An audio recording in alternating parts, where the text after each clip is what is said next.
Please join me for the Pledge of Allegiance.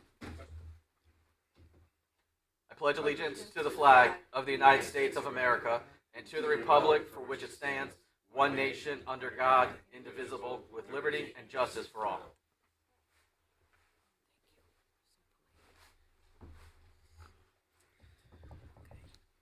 Madam Clerk, when you are situated, will you please call the roll?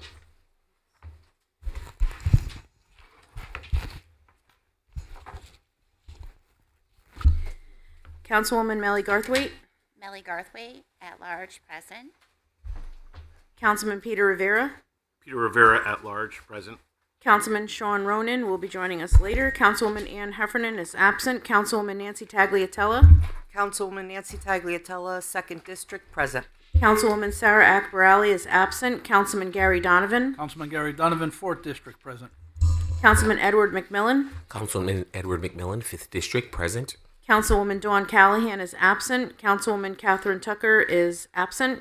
Councilman David Beaton, Councilman David Beaton, 9th District, present. Councilman Ronald Quagliani, Ron Quagliani, 10th District, present. and Chairman Christopher Vargo. Chairman Christopher Vargo, 8th District, present. And we have a quorum, Mr. Chairman. Thank you, Madam Clerk. And when you are ready, will you please call the notice for today's meeting? Notice of special meeting, charter revision, June 10th, 2026, 6:30, City Council Chambers, 3rd floor, City Hall. Notice is hereby given that in accordance with Rule 4.5 of the Rules of Procedure of the City Council, Chairman Christopher Vargo Jr. has called a special meeting of the West Haven City Council to be held at 6:30 p.m. on Wednesday, June 10th, 2026, in the City Council Chambers, 3rd floor, 355 Main Street, West Haven, Connecticut. The purpose of this special meeting is as follows: deliberations and action on the Charter Revision Commission's proposed revised charter. Thank you, Madam Clerk. Just a couple of housekeeping items. We do have attorneys Mednick and Cassini here to walk us through this process. All I ask is that if we do have questions for the attorneys, that we just give them an opportunity, because they are going to have to stand and go to the podium so that they are on the record. And also, if we're going to have discussion, please make sure your microphones are on. We did have some discussion yesterday that wasn't on the record, and unfortunately I didn't get to hear about it, so if we could just be mindful of that, that would be great. We're going to, I know that we have a couple of larger items that we're going to take up either later tonight if we are lucky enough to get through this. If not, we will take that up on Monday. So what I want to do is I want to start where we ended last night, which is Chapter 6, Section 1. And I'll give you a moment to get there. For the record, Councilwoman Heffernan is waltzing in.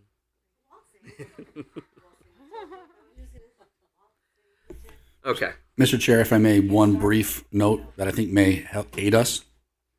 Last night, we were having difficulty because some people were using the red line, some people were using the clean version. We were talking about pages and chapters. The one thing that will be consistent, page, whether you have two-sided or one-sided, is if you look to the footnote, almost each and every clause has its own footnote. And if you are referring to something, I would just ask, reference the footnote so that everybody can quickly find that which we are all discussing. Thank you. For the record, Councilwoman Tucker is present.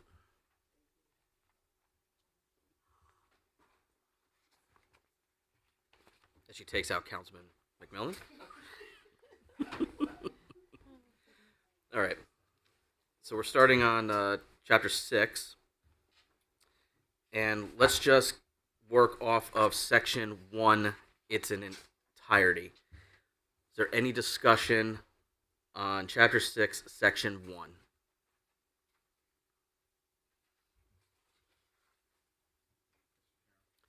Councilman Quagliani. Yeah, it just may be flow or grammar, but so Chapter 6, B1, or I'm not understanding it correctly. Number of members and terms, the number of board and commission members and alternates and terms of office which may be staggered, except as otherwise I'm missing something there, I think. Except as otherwise provided by the general statutes and the charter, the number shall always be odd. So you see we're in between staggered and except there's a period there. So the end of the sentence is staggered.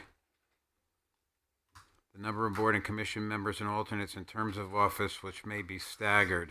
Right. It looks like that there either should be something else there or a different punctuation to connect the two sentences. Yeah, I'm just looking for the meaning of what the intention is there.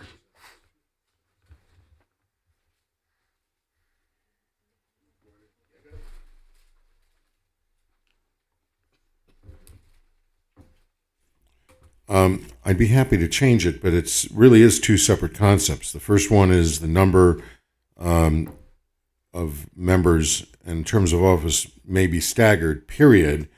And it says, except as otherwise provided by the general statutes in this charter, the number shall always be odd, and the term of office shall not exceed a term of 6 years, which again may be staggered. So we have the repetition is on the word staggered. We could take it out in one of the clauses. We could take it out in the second clause if that's what's confusing. Your inflection made it understandable. Thank you.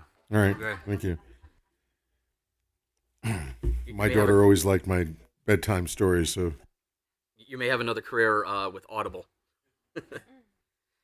Any other discussion on Chapter 6, Section 1?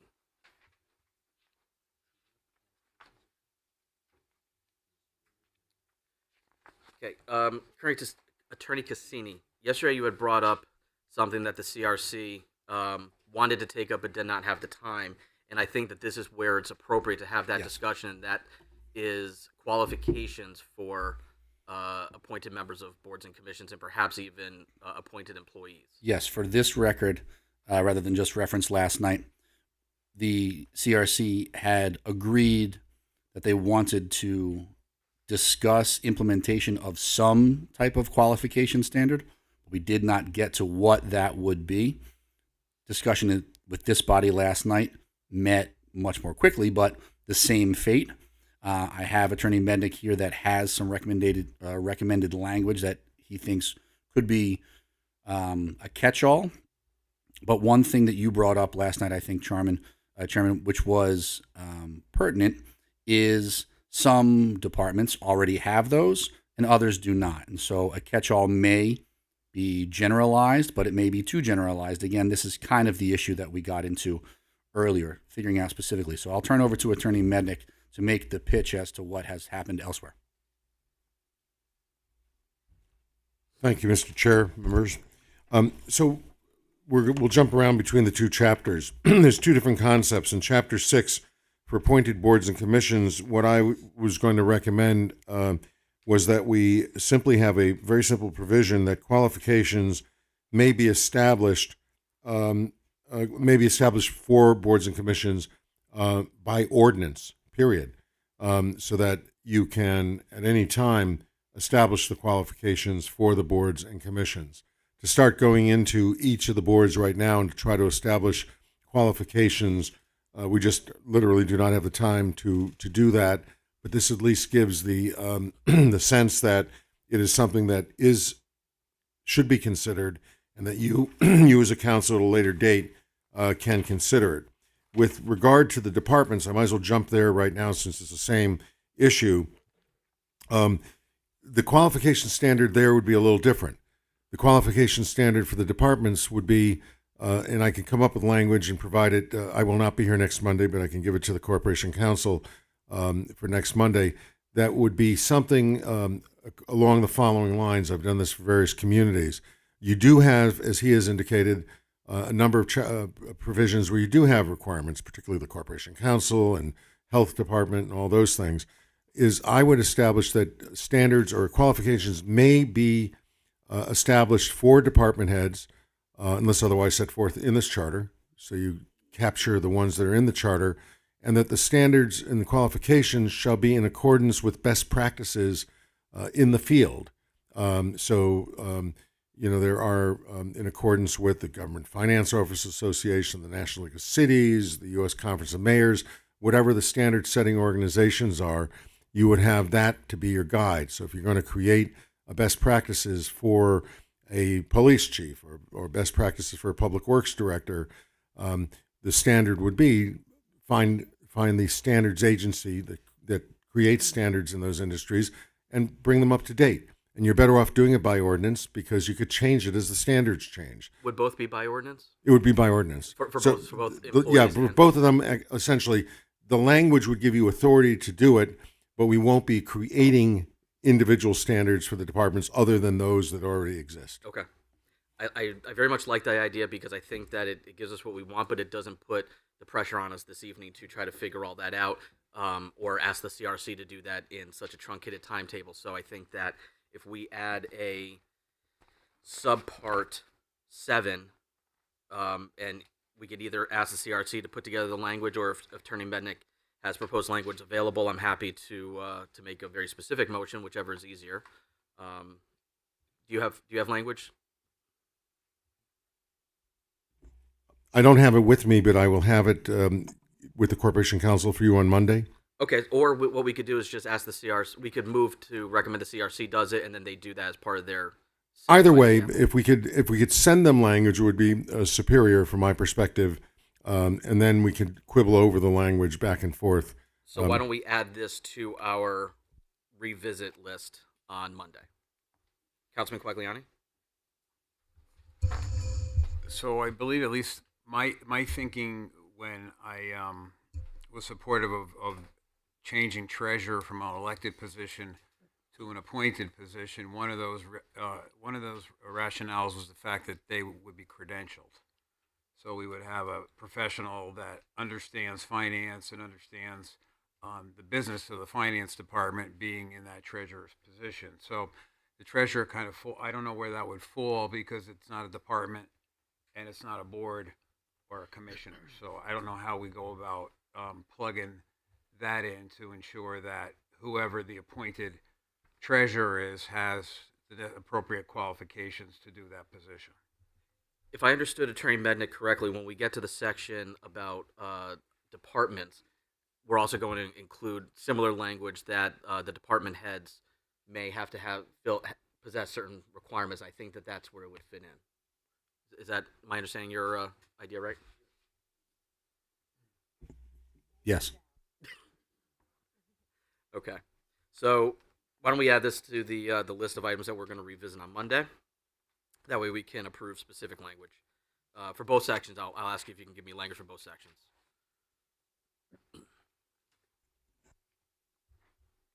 What we can do in response to Councilmember Quagliani, because the city treasurer won't be a department head. So I think that was your point. So what we can do is we can make the language for department head and other officers in this chapter, and the city treasurer will still be an officer set forth in the chapter. Does that accommodate you, Councilman? Yes, thank you. Sounds good. Any other discussion on section 1? Councilwoman Tucker? So this goes back to the topic of being appointed, and just I'm curious about I talked a little bit last night about the consolidation of powers and things like that. When someone is appointed, obviously they have to serve at the pleasure, of the mayor, and I just wonder whether or not there will be any safeguards put in place for people who are appointed, meaning that, they would have to really do something. And it's not just you're out if, they don't do, because a treasurer is an important position. And you don't want that person to be fearful of, pointing out things. And I'm thinking, about what's going on right now, like with New Britain. I just want to make sure I understand. When you say protections, do you mean protections for the appointed people? So if you got into a situation where you saw something that was not right, and you're the person in that position, you would hope that they just would have the courage enough, to be able to do whatever is necessary to kind of bring it to light. Okay. We all know that's difficult. We've all probably been in situations like that. But I think when you change a position from an elected position to an appointed position, it creates a dynamic where there is that power gradient, like what I talked about yesterday, where the person that is in the position of authority over you has power over you and your ability to remain employed, right? Because you're serving at their pleasure. So my concern is that if you're going to make this an appointed position, the position needs to be, you need to have safeguards around the ability for that person to be removed. It has to be for cause. It has to be for some good reason. You know what I'm saying? I think I do. Yeah, we were talking last night about someone who serves at the pleasure of another, but then being conflicted about whether or not to report something about that person to whom they report. Correct, because you're Understood. if you do, If you look It's not gonna forward end to well. footnote 169 and 170, you'll see a specific section around removal of appointed board and commission members.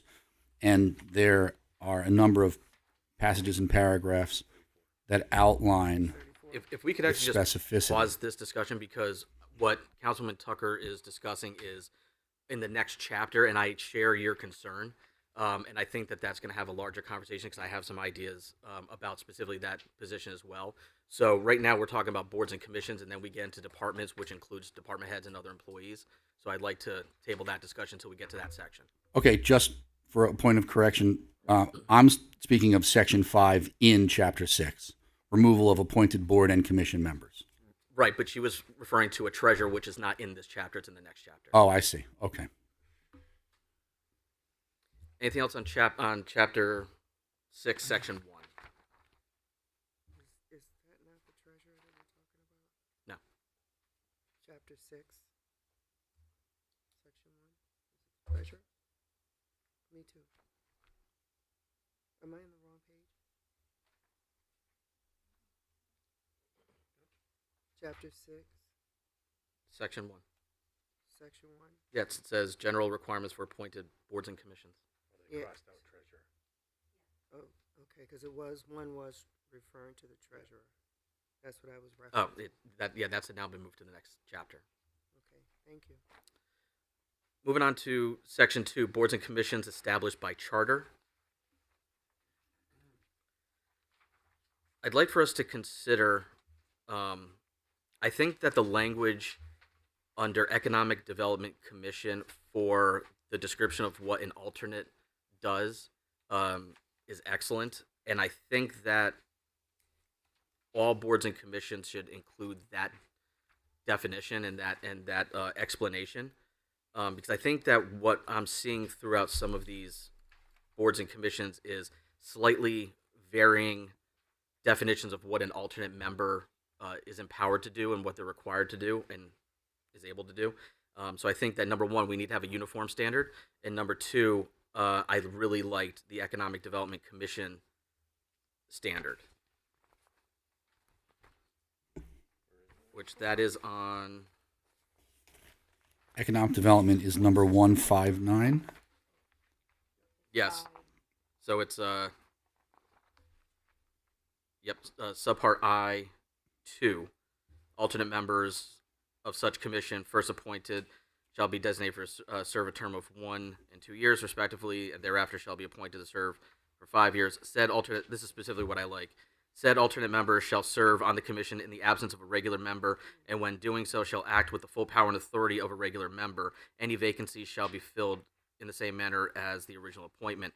I like that because one thing I think that some boards and commissions are, they feel that they are empowered to do is decide when an alternate is activated. Some are choosing when a quorum is needed, and some are choosing when there's just an absence. And I think that the charter should specify a uniform standard of when a alternate is activated and what they're allowed to do.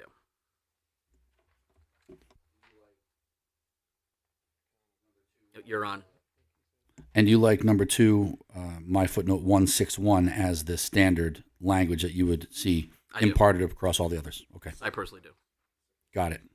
Yeah, yeah, exactly. Specifically, the second sentence that starts with "said alternate member shall serve." Got it. I'll gold star that one. Mr. Chairman. Councilman Beaton. I think I've been in meetings where that has taken place, and I think uniformity is a must.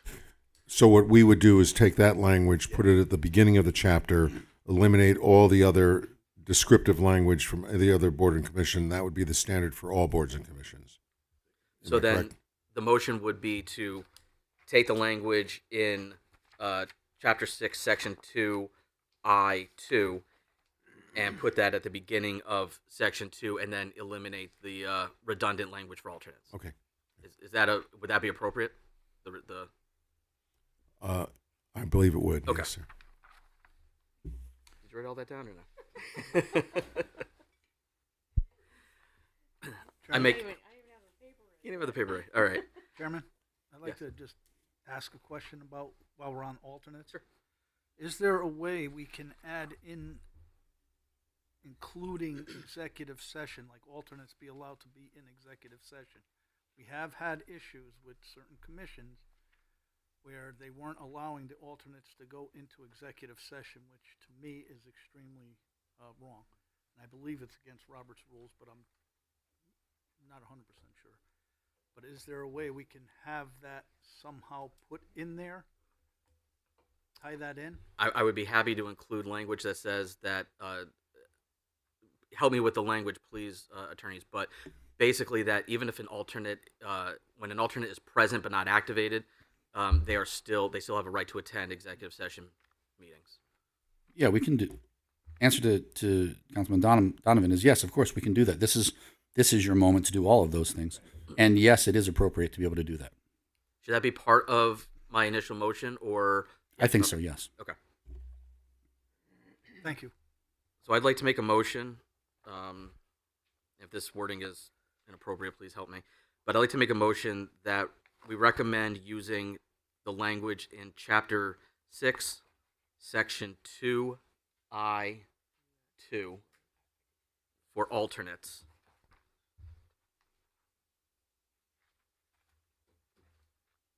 Should I say as a preface paragraph? Or what's the best word to use? Prefatory paragraph in Section 2.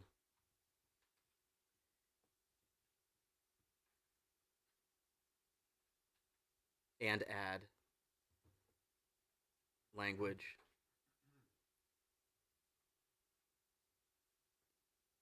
that allows alternate members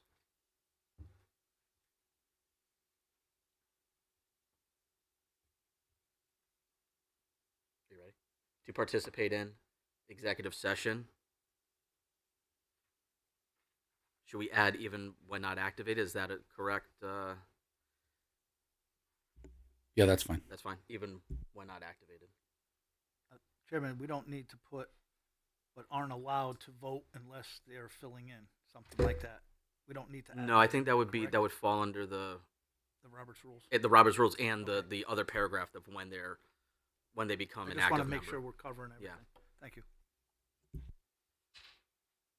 Does that work, Attorney Cassini? That works. I've got shakings of heads. I'm good.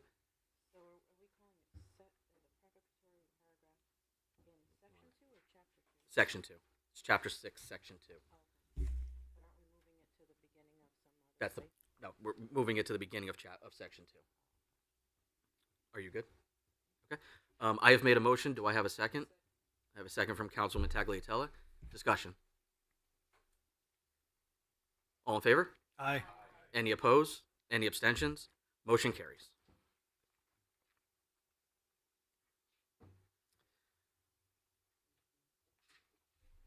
Discussion on Section 2. Councilman Quagliani.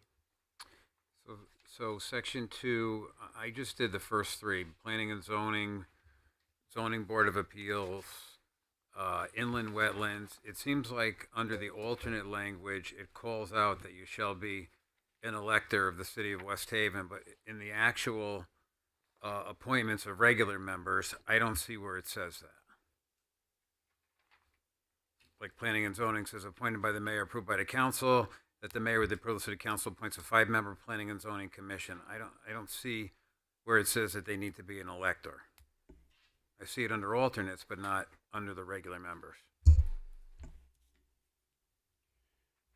If I may, Mr. Chair, through you, Section 1A has an elector and residency requirement. All appointed members, and I would add, because we don't have alternates here, and alternates of boards and commissions shall be electors unless otherwise set forth by ordinance. And what I would suggest is that perhaps we not repeat that standard to create the confusion that Councilmember Quagliani just came across, that if there's still references to one group being an elector, this should take care of it in Section 1A. Got it. Would you like to make that motion, or shall I?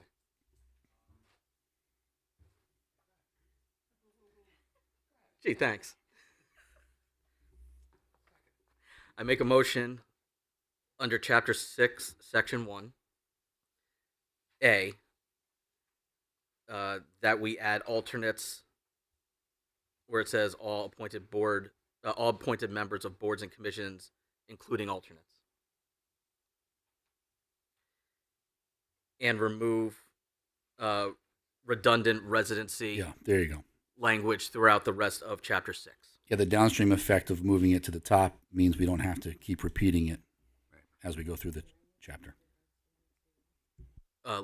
Redundant residency language throughout Chapter 6. Second. I have a second from Councilman Quagliani. Further discussion? Seeing none. All in favor? Aye. Any opposed? Any abstentions? Motion carries. Okay. I will admit I was a little too ambitious to go through this entire section, so let's go through the Planning and Zoning Commission. Is there any other discussion on planning and zoning?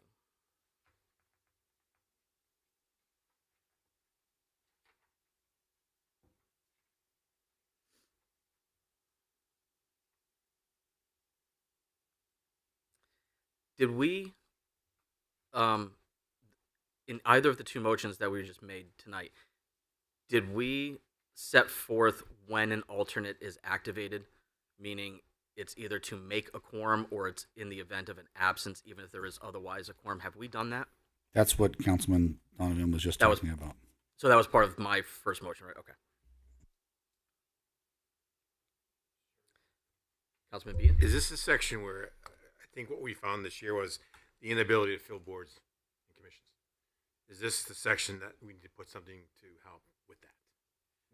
Yeah, this whole section would be these are the boards and commissions that are created by operation of the charter. So if there's something we want to do to these created boards and commissions, then this is the section that we would do that in.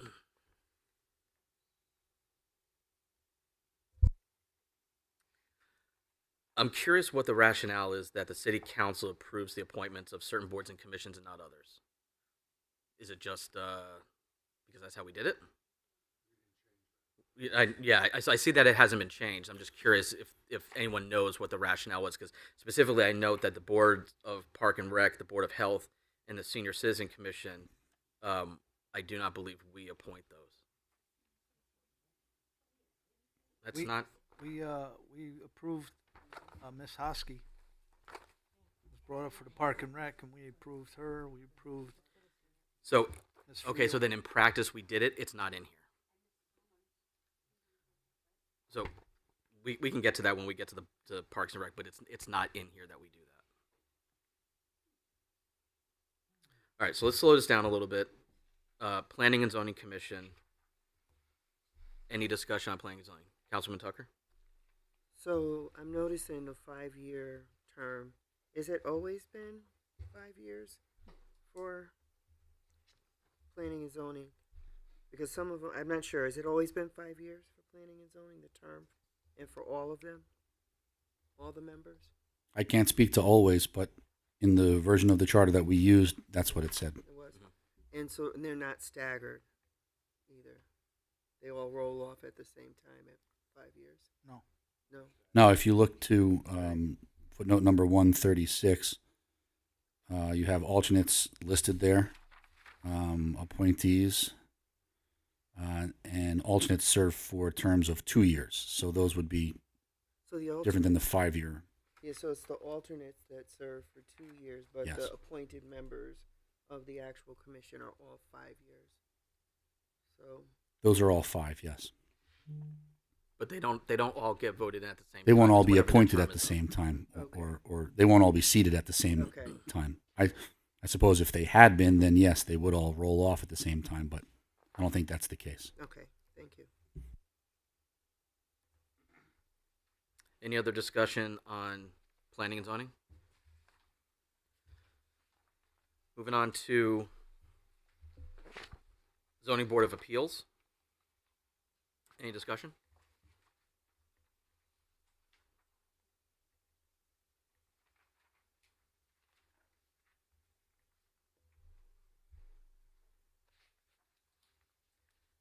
Moving on to Inland Wetlands and Watercourses Agency. Councilman Quagliani.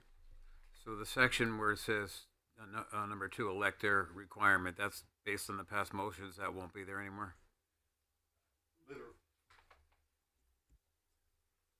I literally just stood up to make that point. That was not taken. That was not eliminated. It should have been eliminated. And I was going to recommend that we eliminate it because we have the standard requirement at the beginning of the chapter. And to Councilman Quagliani's point, or I think the chair's point, in 3, we will be taking that shaded area out as well because we're going to be creating the new provision on the alternate elector standard. So 2 should definitely come out, as well as the portion of the sentence in 3, which was covered by the earlier motion. And so is the removal of 2 is also covered when I move to take out the redundant language, right? So we're good. My only question on this is that, and this just might be hypothetical, but no other body is called an agency, and I don't think that word is included in a definition of anything. So I'm just curious, should we rename inland wetland, or should we include agency in the definitions? Does agency mean something? The next body also is called an agency, the redevelopment agency. I don't know if that changes anything for you.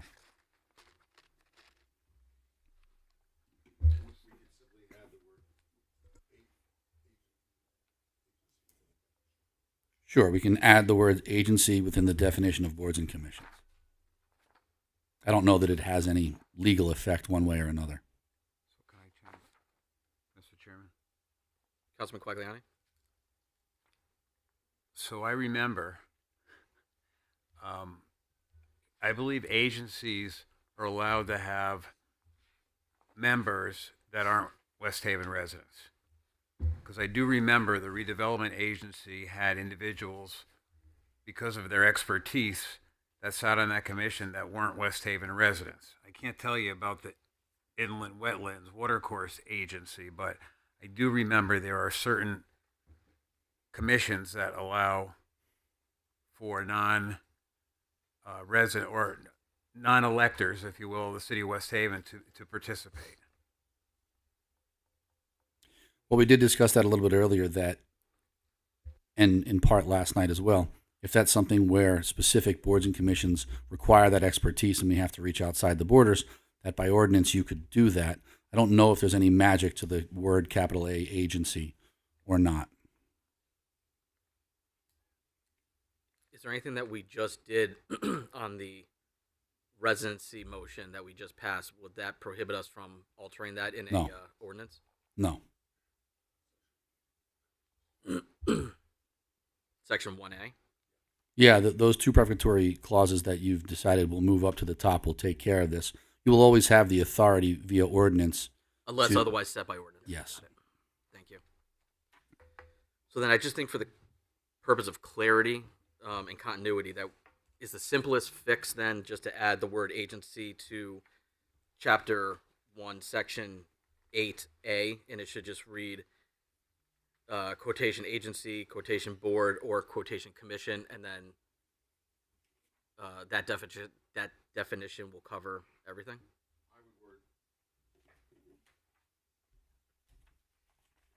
I wouldn't change the definition of board or commission. I would say it includes any board, commission, agency, task force, study group, et cetera. So I'd include agency within it.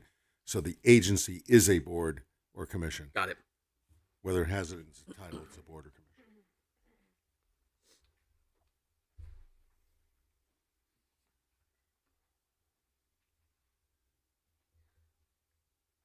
Make a motion that within chapter 1, section 8A,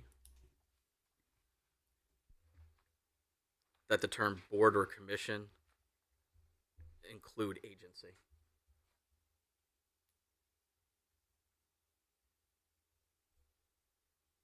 Chairman, that was section 8, you said? He's talking back to the beginning, chapter 1. Chapter 1, Oh, section, yeah, under the definitions. Are you good? Second from Councilman Heffernan. Any discussion? All in favor? Aye. Any opposed? Abstentions? Motion carries.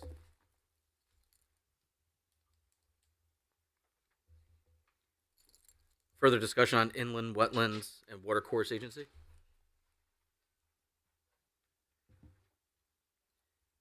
Discussion on redevelopment agency, I'm sorry.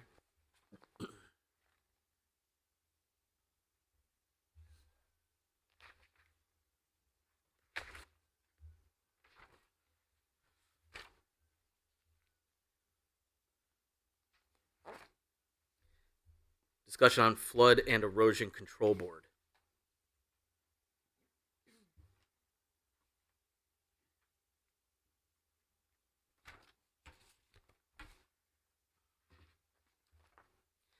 Discussion on board of police commissioners.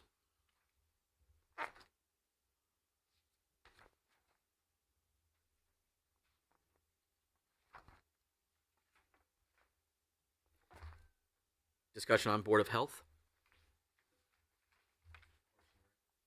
I'm sorry, did I miss one? I apologize. Discussion on board of park and recreation. Thank you. Actually, this goes back to one of my first comments. Unless I missed it, and Councilman Donovan is right that we did recently ratify the appointment of somebody to this board, but it doesn't say that the city council does that. Same thing with the board of health, which we didn't get to. But so just for continuity purposes, should we add that language? Is there any reason not to? No, there's no reason not to. You will recall that there may be things in ordinance that empower you that don't show up enumerated in the charter. It doesn't mean you don't have the authority to do it if the charter grants you the authority to pass an ordinance that enables you to do so. I'll presume that you know off the top of your head if there's an ordinance that says that we approve the I don't. appointment, that you don't.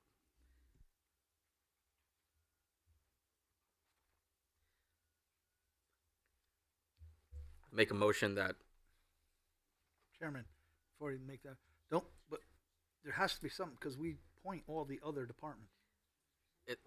yeah, and that's Right. and that's sort of my point So- is that I think in practice we do that, but it just strikes me that it's not in here, whereas it's in the other ones. Is there a way we can tie? Is there a way we can tie them like all together, or you have to specifically do each department? No, you don't have to specifically do each department. Right? We could just do that, and again, put that in the beginning of a chapter, I would imagine, or One of those What- prefacatory. yeah, You could. yeah, whatever I love that word. was. That's his thing. I'm simple-minded.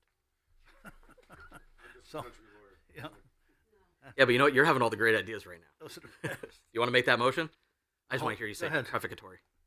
I'm not going to say that. I want somebody to spell I want someone to spell that.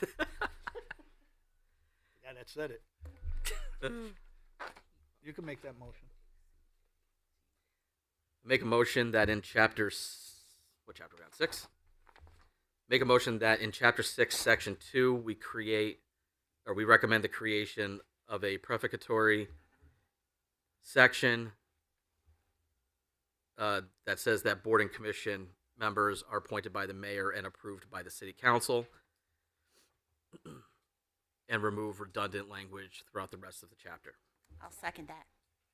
Should it be all board or just? Yeah, all. Okay. Did I not say that? You did not. Okay, then all board.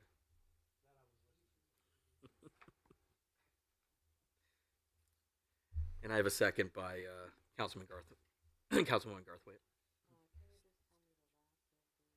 And remove all redundant language in the remainder of the chapter.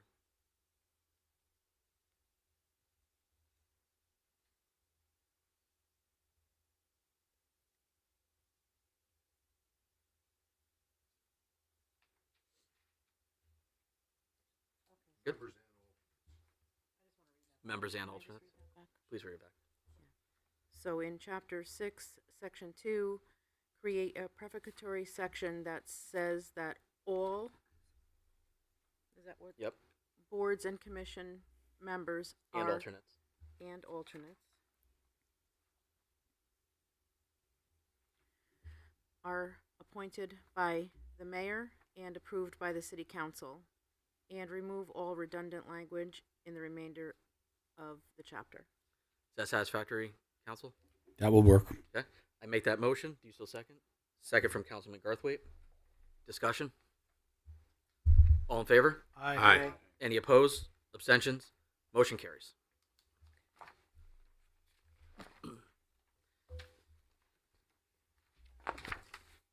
So we are still on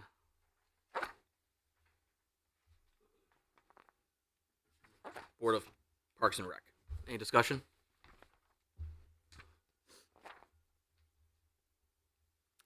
Discussion on Board of Health?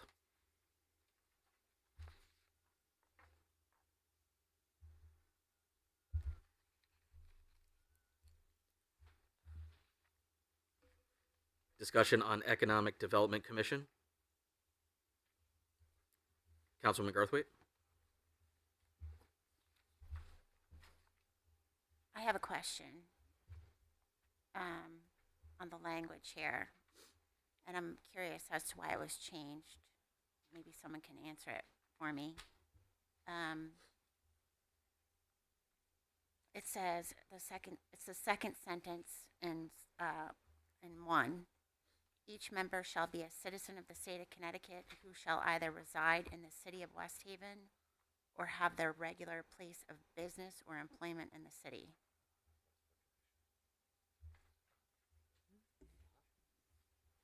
Why did we change this just for that? And That's not a recommendation that came from the charter revision. I don't know why it was specified there. That's as the charter exists today. how did I miss And that? if I told you what I thought, it would just be speculation, but the guess would be that it was determined that economic development was one of those commissions that needed such people that qualified differently than just being electors. Okay. Thank you. But they still have a tie to West Haven because they have to have some nexus to the city. Either they're a resident or they're a business In this owner, case, operator. they're either residents or employed in or run a place of business in the city of West Haven. Again, just presumption, but ostensibly because anybody from either of those groups would have interest in the economic development of West Haven. Thank you. Thank you. Should we remove subsection 3? Or is that included in any other motion that we made? You're talking about footnote 162, officers no compensation. Mm-hmm. That is not included in the motions that you've made. It's redundant to. Yep. Yep. So I make a motion that we recommend the removal of Chapter 6. What section are we in? Section 2, subpart I, paragraph 3, the last sentence, all members of said commission shall serve without compensation, as redundant.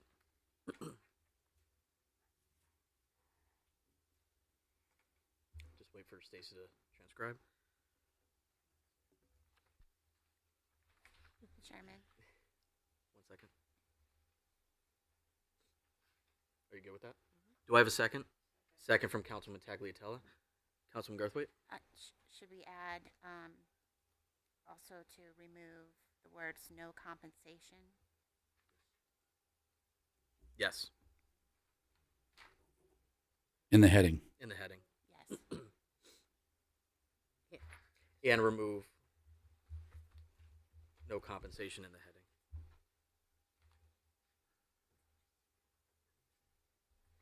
That'll be my motion. Councilman Tagliatella, do you still second it? Yes. She still seconds.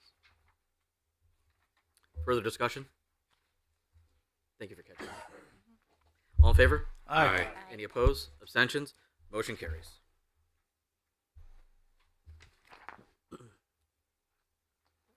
Further discussion on Economic Development Commission.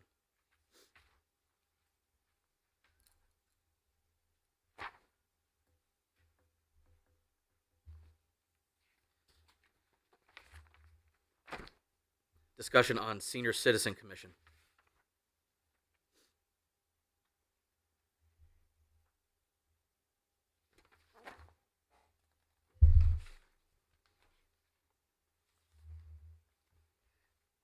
Question. Councilwoman Tucker? So this commission spells out the terms, and I know it's like this in some of the other ones where it's one person serves for 1 year, one person serves for 2 1 year. So that's why I was asking the question about P and Z where it just says 5 and it doesn't specify Mhm. the 1, 2, 3, 4, and 5 year terms. And I like the language here that kind of signifies that you're there for a specific term, so you know when people are going to be up and rolling forward. And I kind of recommend that language is the same again across, unless there's a reason why it's not that way. And I'd love to hear it if it's not. Staggered commissions are a good policy. What you're suggesting is really a very valid approach to this. The problem is, again, our time factor. And what we'd have to do is we'd have to look at every board and commission, and then we'd have to create transition provisions for every board and commission. You can't throw them all off. Or you can, what you can do, if they're all appointed in unison, if they're all appointed at the same time, we could establish a date. We'd have to look at them and see what their terminus date is, and we can make the stagger effective on another date. So it would be somewhat labor intensive, but not impossible. I mean, so I don't know what your thoughts are on that. It's doable. Yeah, it's doable. Between the time we have here and the time we have with the commission, we should be able to get it done if that's where you want to go. But there is the need for transition language. We'd have to make sure very precisely that we're not throwing people out of office. Right, absolutely.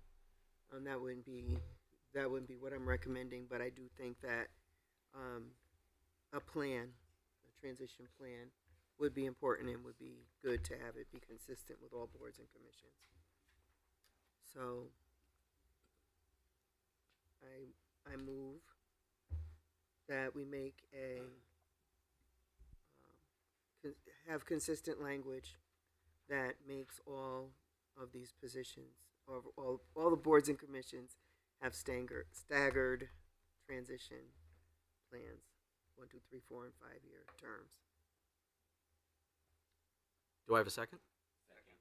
Second from Councilman McMillan. Discussion? I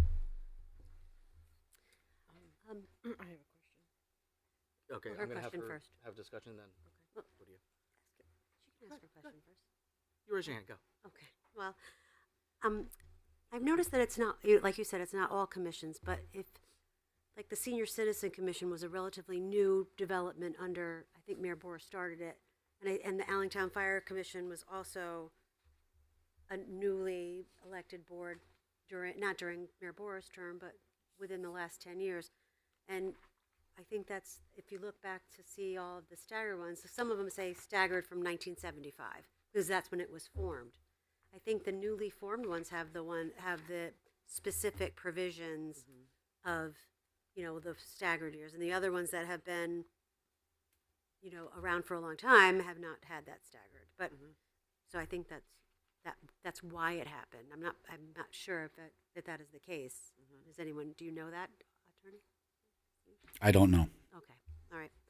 I just was wondering if it needed to be done for all of them, or. I would suspect that you're that you're correct, because my read of this is that these are older boards and commissions, and you had to create that staggered effect. That way, not everybody came up. To your point, that not everybody came off at the same time. I don't think we have a board or commission that everybody comes off at the same time, because we've had vacancies, we've had people who have stayed on for so many years. So I think just naturally we have developed that staggered effect, because every time we approve somebody to go on a board or commission, they're on for X number of years, and they come off on their 5th anniversary. So I think that's already happening. That's already happening in practice. My concern is that if we change the language, would it force then to have folks go on for 1 year, for 2 years, for 3 years as they're coming off? would it like fundamentally change the appointment structure on a going forward basis?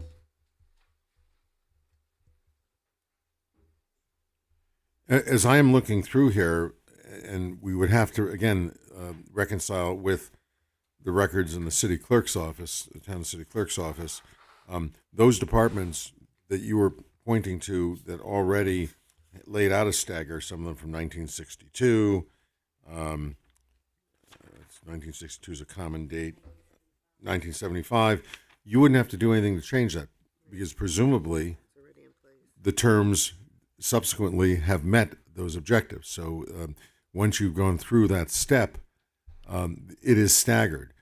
So as I was looking at it, it may not be as big a project as I thought because every one of those commissions shouldn't change. We'll leave the historic language in there, and it would only be the departments that do not have stagger language.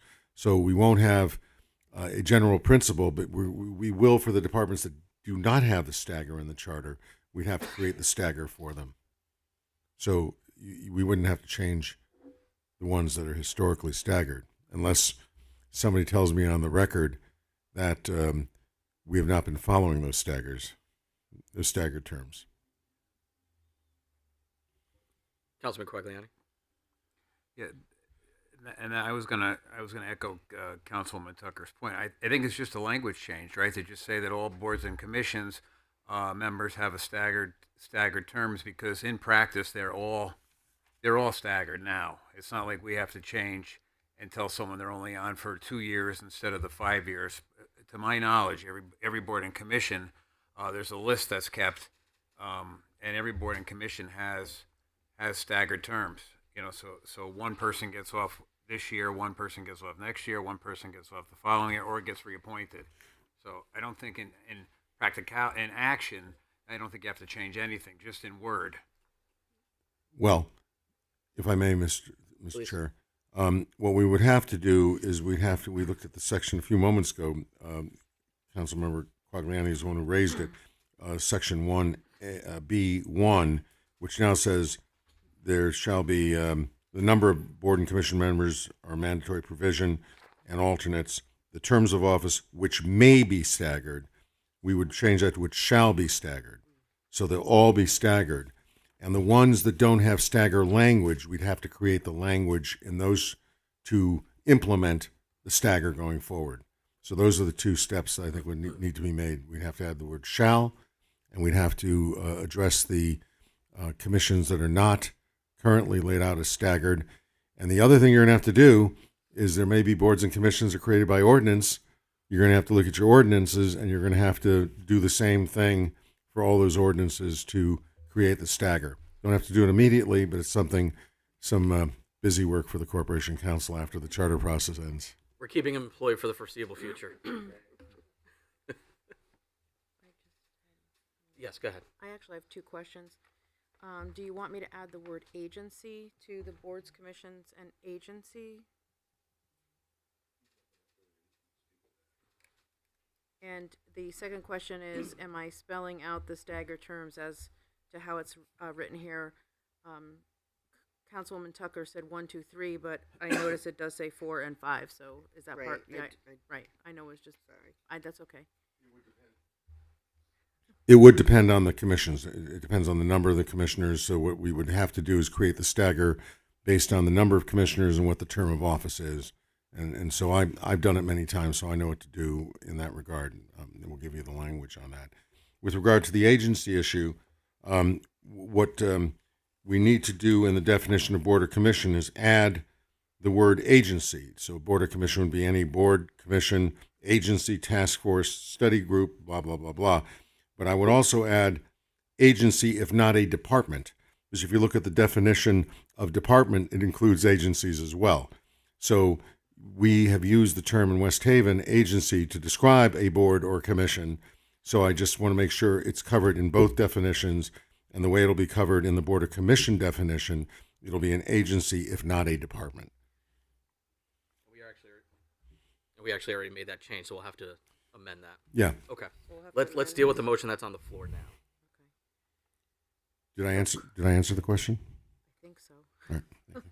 So currently I have that we're going to make the language consistent with all boards, commissions, and agencies, if not a department, with staggered terms, and then just period. Don't add in the 1, 2, 3. No, don't add the 1, 2, 3. I will, in proposed language, I think what I'm going to have to do, and I'll consult with the Corporation Council, I think what I'll have to do, because you've done a lot of internal recommendations, rather than draw up the list, I think I'm going to actually have to make the changes internally in the body of the document. I don't know if the Corp Council is listening to me, but I think with this series of changes, I think we're going to have to actually change the language so that we can see what we're doing. Right. Any further discussion on the motion that's on the floor? So we have Councilwoman Tucker made the motion and McMillan made the second. Right. Seeing no other discussion, all in favor? Aye. Any opposed? Any abstentions? Motion carries. Now we already voted to include the word agency in the definition of board and commission. Now, that's not, I'm hearing is that's now needs to be changed again.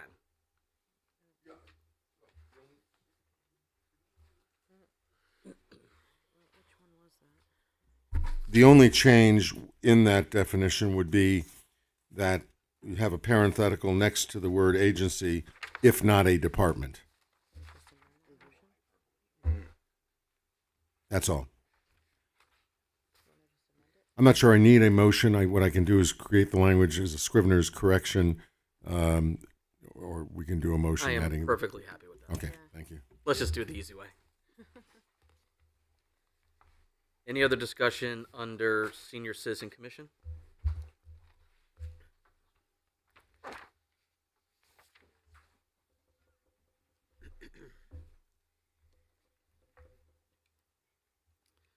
Moving on to Section 3 or Section 4. Any discussion?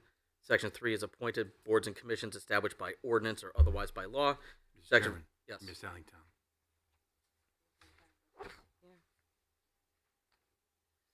Section K. I'm really trying to go home. I apologize. Footnote 166, Yep. City of West Haven, Allentown Board of Fire City of West Haven, Commissioners. yep. Subpart K. I have a. Councilman Beaton. It's wrong. Number 1 is wrong. So, Well, let's just go. it says here the mayor shall appoint, with approval of the city council, 2 alternate members, 1 from each of the fire districts in the city. Then it says, at the time of their appointment, the members and alternate of the Board of Fire Commissioners shall have electorates within the city of West Haven, blah, blah, blah, within the geographical limits of the Allentown Fire Department. That doesn't make any sense. It should be, you can't have alternates that don't live. This is saying you have to live within Allentown to be a fire commissioner. But the other part says the alternates can live in other districts. Isn't that how it is now? The commissioners are in Allentown, but the alternates come one from each the other district? There's only, Yeah. at the moment, there are 2 alternates, 1 from Center Fire, 1 from West Shore. Right, but it does say that the Board of Fire Commissioners, it does say that they have to reside within the geographical limits. Correct. Yes, that's not, shouldn't it, isn't that? So, Oh, sorry. I read later, the mayor shall appoint with the approval of city council 2 alternate members, 1 each from the other fire districts in the city. Right. Is that not how it operates now? Yes. That is how it operates now. Yeah. okay.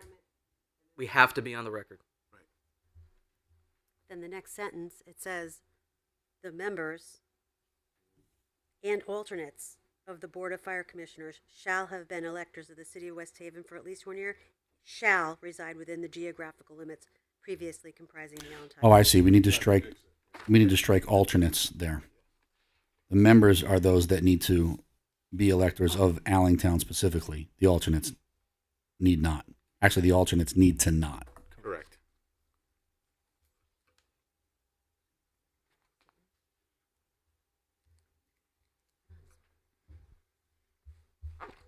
Chairman, is that a motion? Councilman that needs Beaton, would to you like to make a motion? When she gets her paper? I would assume, Mr. Chairman, that we need to eliminate alternates, correct? I think that solves the problem in that sentence.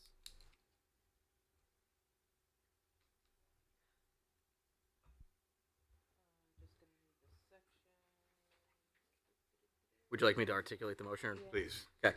I am looking for a motion coming from Councilman Beaton that we recommend changing Chapter 6.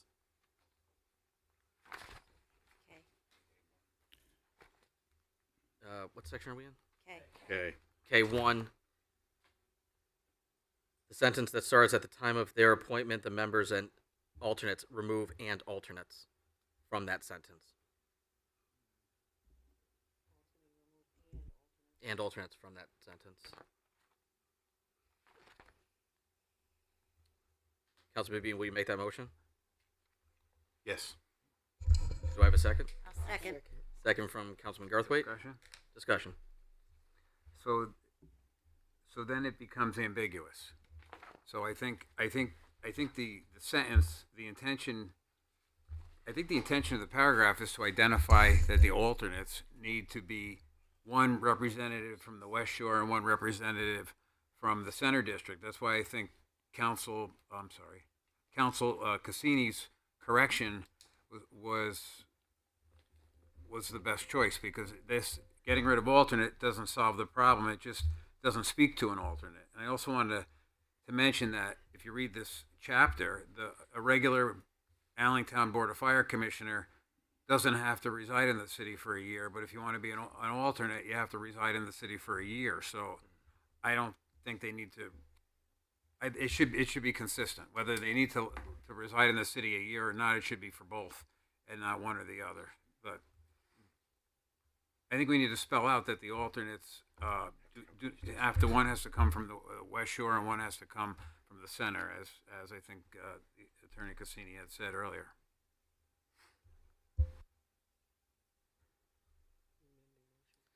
I'll amend that Okay. motion.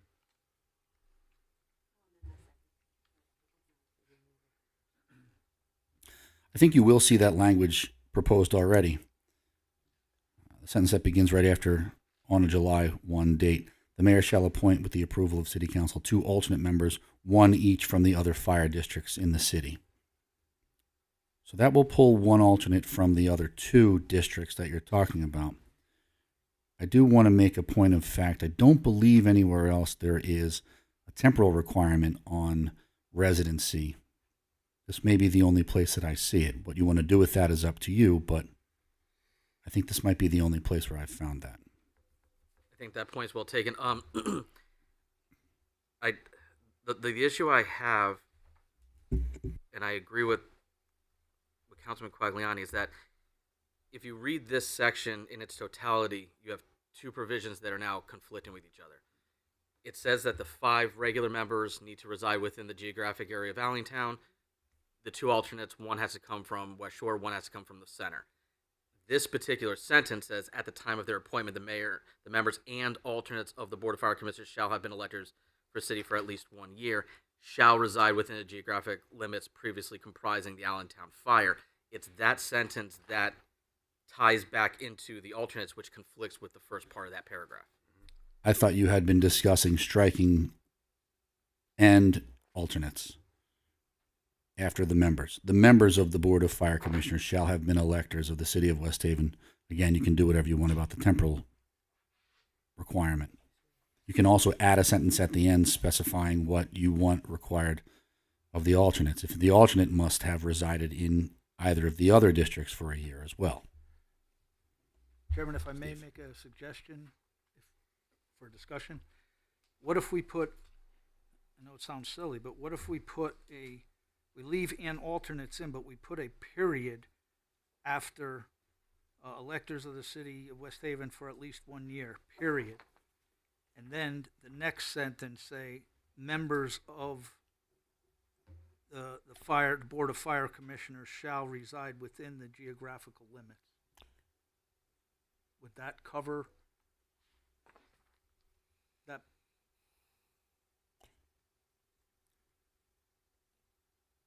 If you put a period after Yep, I see what you're saying. at least 1 year, that covers the alternates and the members. They have to be electors for at least 1 year in the city of West Haven. And then the next sentence put the Board of Fire Commissioner members shall reside within You exclude and alternates at that point. You had your Wheaties today, didn't you?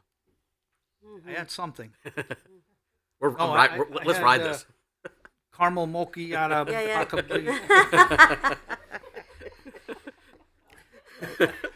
I was going to suggest something, if I may. Sure, please. Now, the first question the Corp Council raised is that this is the only place where there is a temporal 1 year requirement. I don't know if there was some reason for that at the earlier stages of this, but what I was going to suggest is, I like to break things down. You see, these chapters have all been broken down a little bit.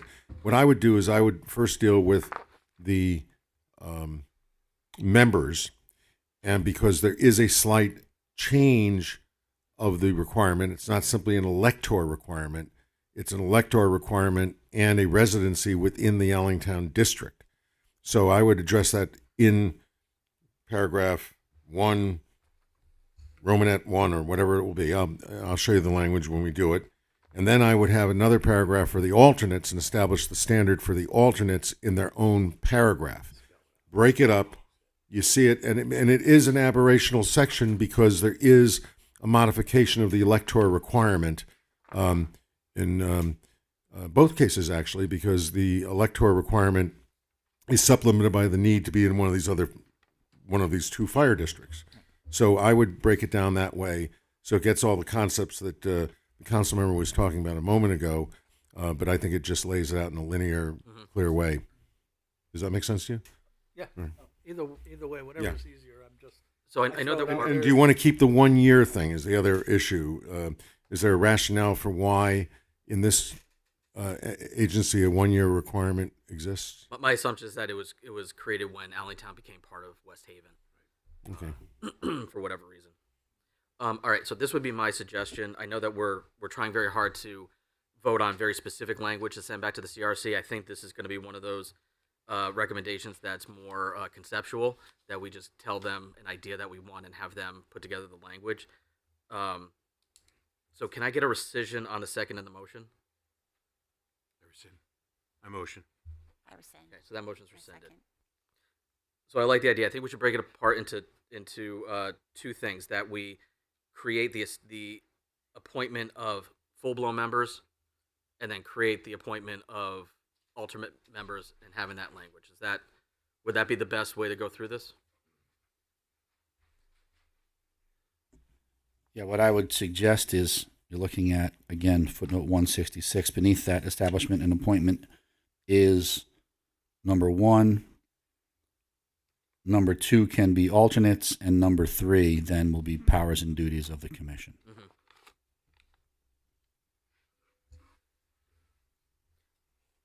Do we need to get specific to the residency of No. alternates? So if we just say that we want subsection 1 to deal with the appointment of members, subsection 2 the appointment of alternates. Yes. Okay. And we know that means requirements also. Okay. Councilman Beaton, would you like to make a motion? Ron had a question. Councilman Quagliani? Yeah, I mean, or I could do it after this motion, but I don't feel that this is the only board or commission that has a 1 year requirement. No other board or commission says you have to live in the city for a year, and the police commission doesn't say that you have to live in the city a year. So I think that requirement should be removed, but that's just my opinion. Some of you may remember, I don't know, but when the fire department was folded into the city, that may have been points of discussion that were had at that time. Councilman Garthwaite? I have a question sort of along the same lines as Councilman Quagliani's comment. Maybe Councilman Beaton knows. I don't understand why the alternates have to be from the other fire districts. Why can't they be from the same district? I can speak to assumption is that. because it's the city of West Haven Fire Department now. So my assumption would be they wanted to include other representation from outside of the Allentown Fire District. That would be my assumption. That's exactly right.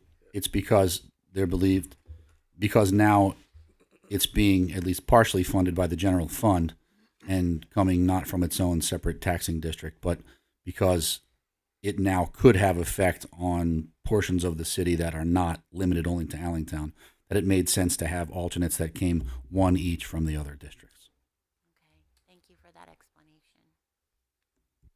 Councilman Tucker? And I do recall, because I was active when the Allentown Fire Department was shifted under the city, and there was a lot of discussion about one of the chiefs that did not live in the city. And so that was the reason why there was that requirement added. People felt very strongly that if you're going to be a chief, you should live here. So, so there's that. Just give me 1 second. I'm working out the motion with the clerk.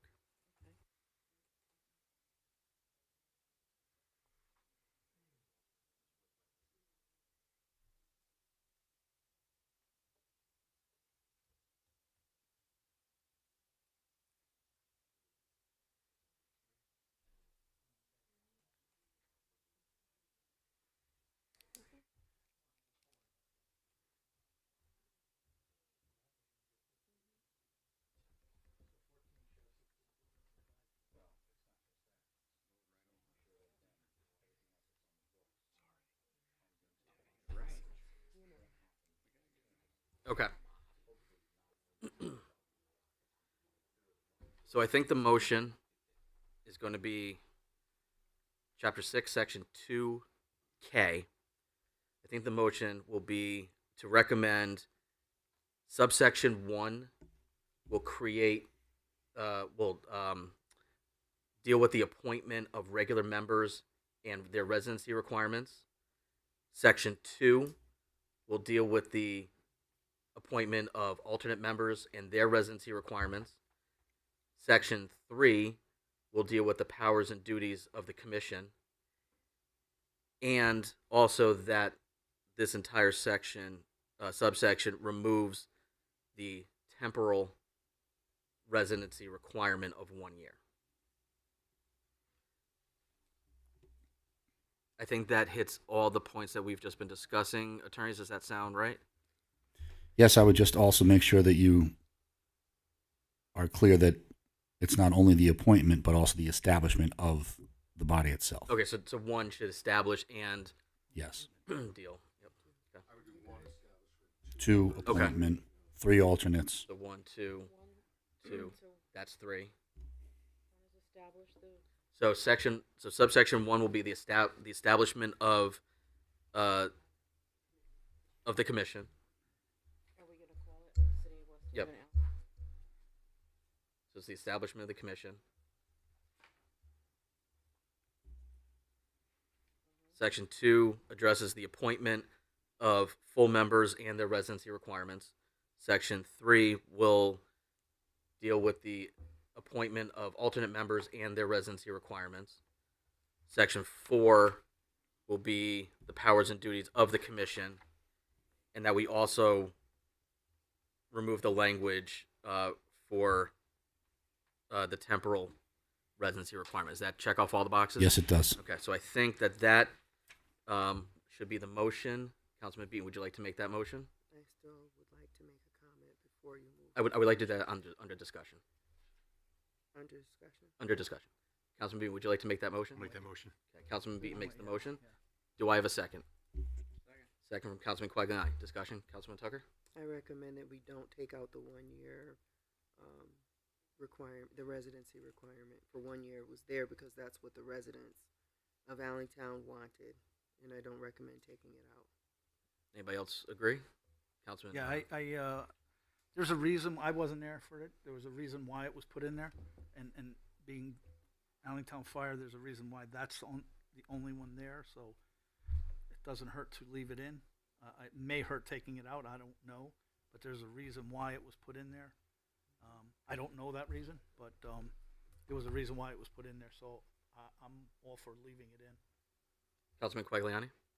Yeah, I'm not asking that you don't have to be a resident. I'm just saying that you don't have to be a resident, an elector for a year. You have to be elector in order to be on any board or commission, as we just modified. But I don't think that they need to be an elector for a year. No, you could be on any other board or commission. You can move in today and next week be on the agenda to be on a board or commission, except the Allentown Fire Department. So you have to be an elector. I don't think you need to be an elector for a year. That's just my opinion. Any other discussion? Councilwoman Everton? Why don't we put, must be an elector for 1 year in all of them? Right. Exactly.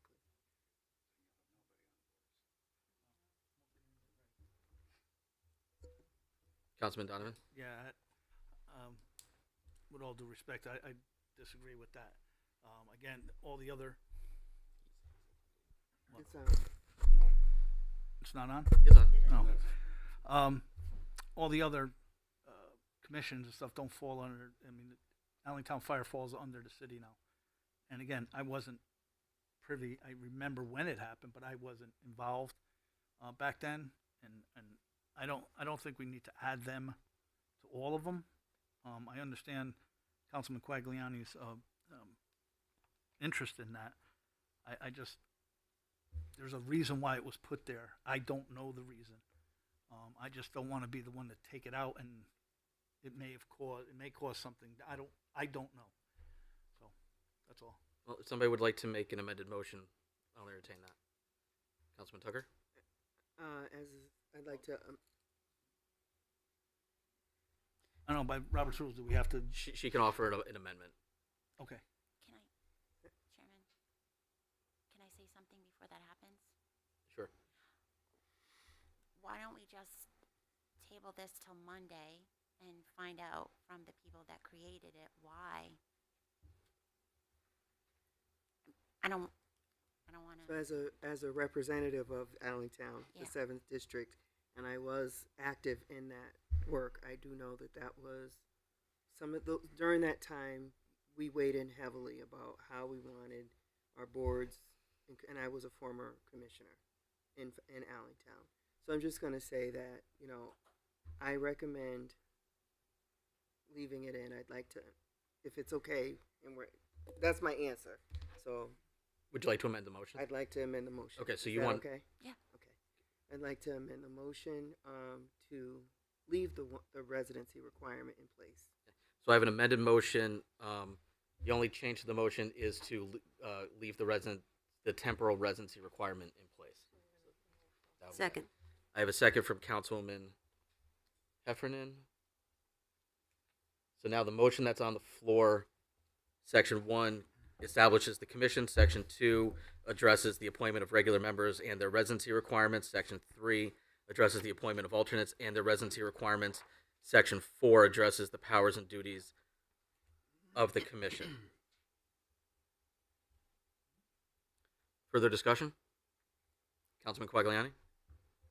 Yeah, the Allentown Fire Department obviously is not part of my district, so I'll defer to the district council people and support that they keep 1 year for residency. Thank you. Further discussion? Yeah, can you just read the motion again? Sure. So the motion that's on the floor is to recommend on Chapter 6, Section 2K, that Subpart 1 establishes the commission. Subpart 2 addresses the appointment of regular members and their residency requirements. Part 3 addresses the appointment of alternate members and their residency requirements. And Part 4 addresses the powers and duties of the commission. Thank you. Further discussion? All in favor? Aye. Any opposed? Any abstentions? Motion carries. I just want to add a point of fact for anybody keeping score at home. I think Councilperson Heffernan suggested that in consistency, or in keeping with the consistency that we've been talking about since we began this, and having mirrored passages that reflect one another, if they're attempting to do the same, that you could propose significant change to the residency requirement for other boards and commissions. I just want to make sure that it's on this record in case anybody comes across this, that the other two fire districts are not purview in this body right now. They're not touched by charter. They are independent. And so we wouldn't be able to make recommendations in the charter that would affect those commissions right now. But the point is well taken that if we're going to be talking about consistency and mirroring passages, we should keep that at the top of mind. So I thank you for bringing that up. Thank you.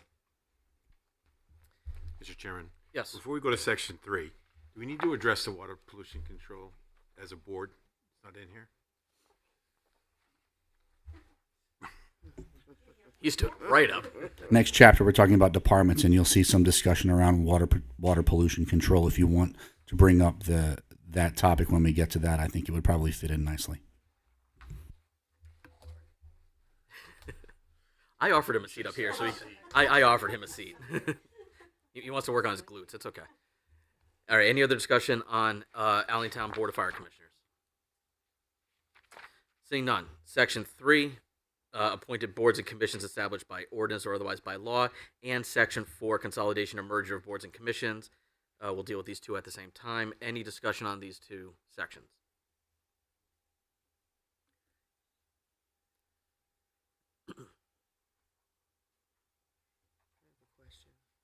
Councilman Tucker.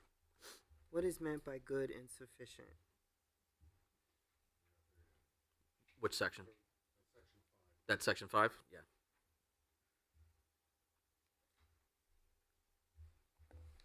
Okay. I'll wait.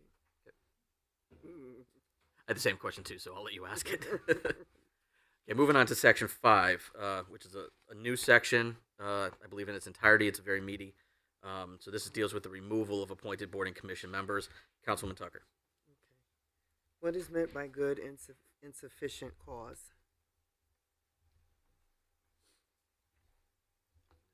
For the record, Councilman Ronan is now present. Hi. Thank you, Mr. Chairman.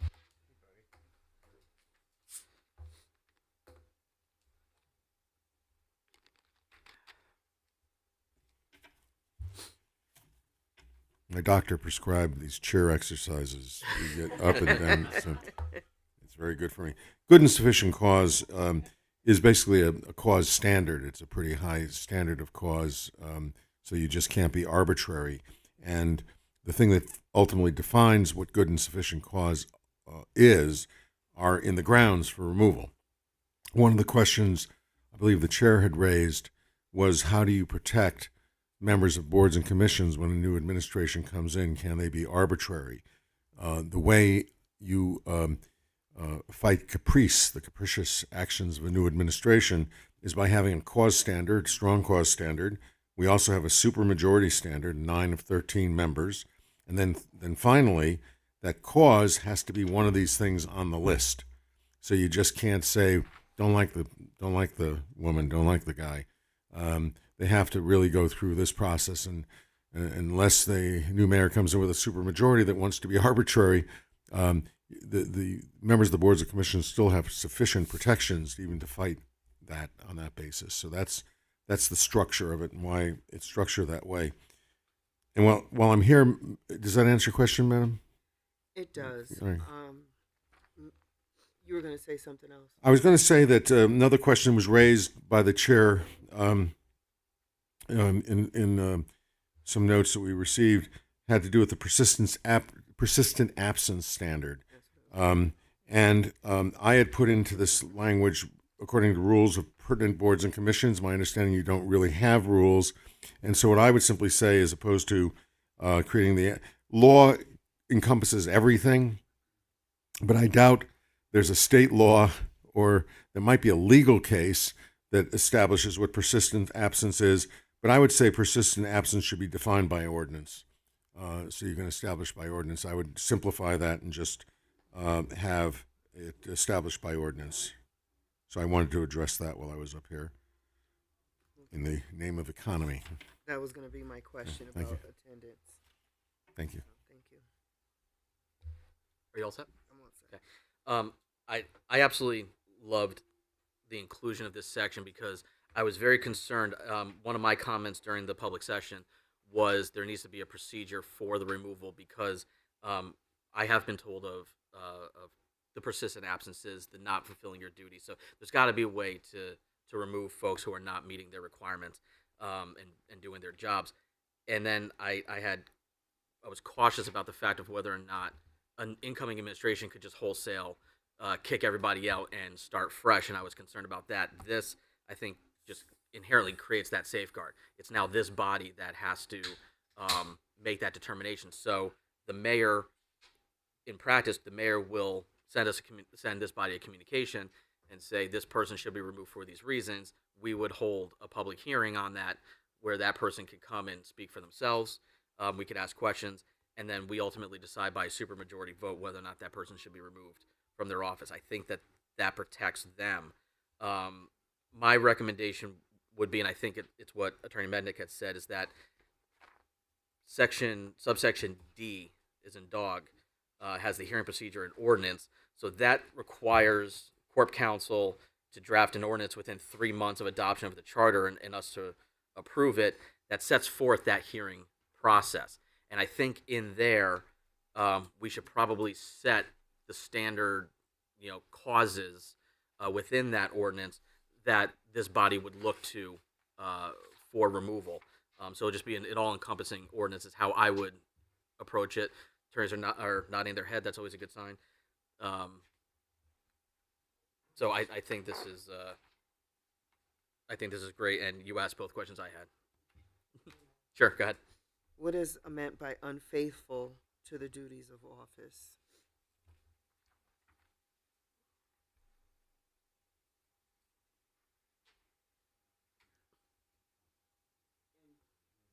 And could that be interpreted as, I just worry about politically motivated,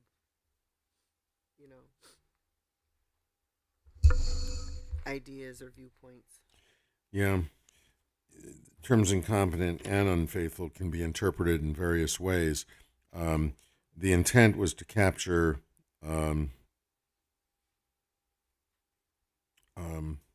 and this whole section actually is unfaithful, incompetent requirements that a public service would demand the removal. I think it would be a standard that would be set at some point by some body and in the community. And again, I think the protection you have on the issue of incompetence is they would have to have fairly good evidence that the person was not competent in their service on a board or commission. That's a pretty interesting standard because if somebody is quiet and doesn't speak, is that incompetent? You have an expectation? I don't think so. But somebody might say, well, why does this person not speak? Well, they're not doing their job. They barely vote on anything.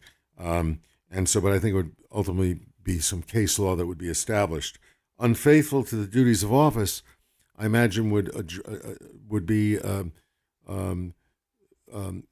somebody who is transgressed in not following the local ordinances or other legal requirements of the office, that you're unfaithful to the office because you are not adhering to the responsibilities of a board or commission. If you are a fiduciary, those fiduciary obligations that you might have. And I think, again, it would be a standard of proof. And again, it has to be good and sufficient cause. So whoever the prosecutor is, the mayor's coming in, I use the term prosecutor, it's the mayor will be making this judgment. They would have to make a very strong case. And then you also have to have a situation where you have 9 of 13 members that do it. So yeah, some of these terms are vague and they will be defined on a case-by-case basis. Thank you. Thank you. Don't sit down. That was one point that I actually did want to bring up, is that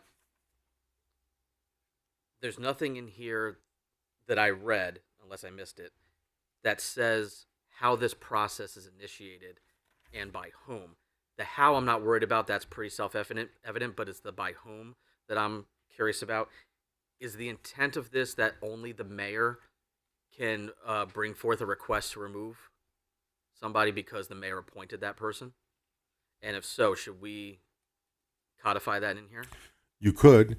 In this draft, left it relatively vague. It could be a member of the council. It could be a resolution of the council urging the removal of the person. Because remember, one of the things you've recommended tonight is that the council approves every board and commission throughout the city, and so it would not be inappropriate for the council to do it. You might want to narrow the definition. Do you want to have every member of the council have the authority to do it, or do you want to have the council as a body to have the authority to do it, or just the mayor? as the So, appointing authority. That my personal preference.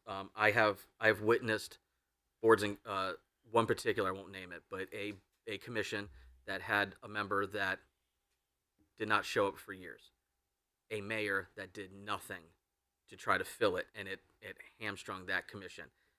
So I can envision that happening again. I think that we should protect the integrity of these boards and commissions from that happening. So my preference would be that this process could be initiated by a request by the mayor, or just like any other agenda item that goes on to the agenda absent the affirmative action by the chair, it's 7 members of this body. So by 7, a petition of 7 members of this body, an agenda item could be on the agenda. So I think we should do that. And I'd also include the request of the chair of the board and commission after an affirmative vote of the board and commission. so you're saying there's 4 different moving parties: the mayor, a majority of the council, or 3. You say 3. I'm going to add a 4th one. The 3rd one would be the commission itself by majority vote. Mm-hmm. And I would add a 4th one, the Board of Ethics. Okay. Does that make sense? That makes perfect sense. All right. Yep. And that's actually in their ordinance that's one of the recommended penalties that they can do. Okay. Yeah. You have a piece of paper? Oh, I get to use the word prefatory again. Oh, I said it wrong. Darn it. Prefatory. Anyway, I just want you to spell it. I just know. Okay, I'll make a motion. Chapter 6, Section 5, removal appointment of board and commission members, that we add a prefatory paragraph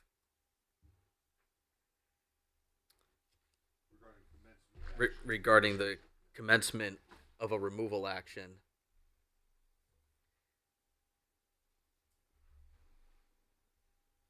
can be requested 1 by the mayor, 2 by a majority vote of the city council,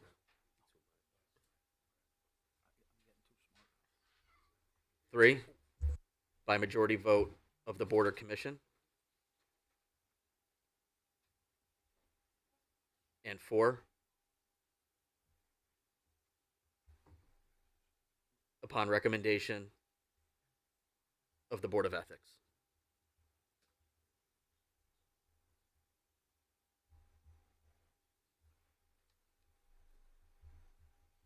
Do I have a second?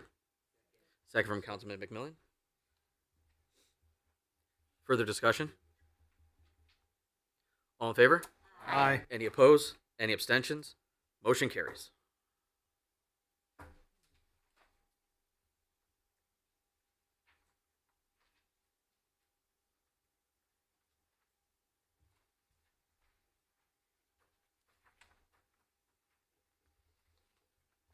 Any other discussion on Section 5?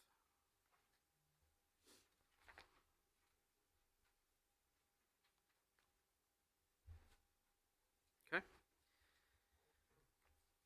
We are now moving on to Chapter 7, Departments and Department Heads. I recommend we take a 5-minute, 7-minute break before we jump into 7. Time is 6:09, 6-minute recess. 6 minutes.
Okay, the time is 8:19, and we are back on the record.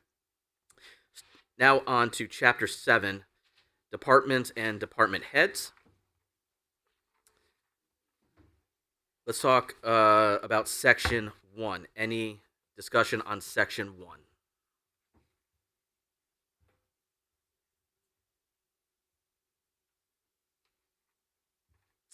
I do have one question. It's and this kind of will address the entire chapter. There's the language is a bit inconsistent with respect to the term of service of the department head. Some says that they're appointed by the mayor and serves the term of the mayor, and some say serves at the pleasure of the mayor, and some are silent. So the reference of serve the same term as the mayor, it doesn't necessarily imply that it's at the mayor's pleasure. I think it could be read as a defined time that they're in it for the entire term of the mayor, if somebody wants to get very technical about it. So I just think that we should try to find a standard to apply to all of them, and I'm open to what that standard should be, but I think that we should pick one. You want to rock, paper, scissors to see who talks? You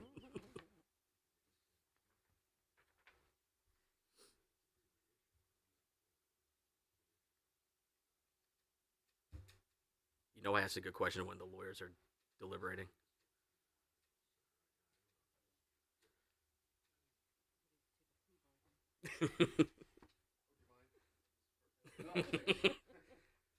I didn't mean to. You win.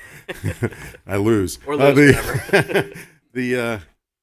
Yes, you're right. And we didn't change any of them because, again, time is short and there are different standards. In fact, I was going to raise the issue when you were talking about the tax collector and the how you would address the tax collector. If you look at the tax collector section, they serve at the pleasure of the mayor. So there's no cause standard there. If the mayor's not pleased, you're out of a job.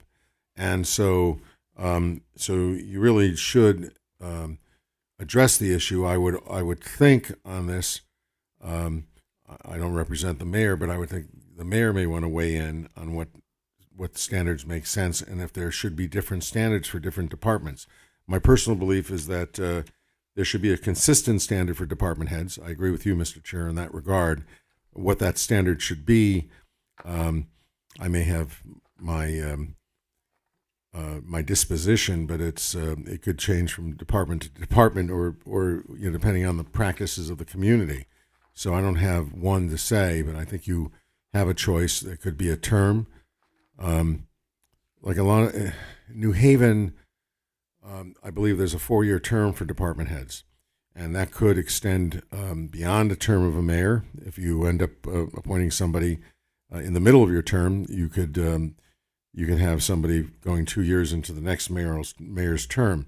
And I think New Haven has found that to be attractive because who's going to move their family into the area if they're coming in from outside of the area, if they're just simply serving at the will of the mayor. But then you have political appointees.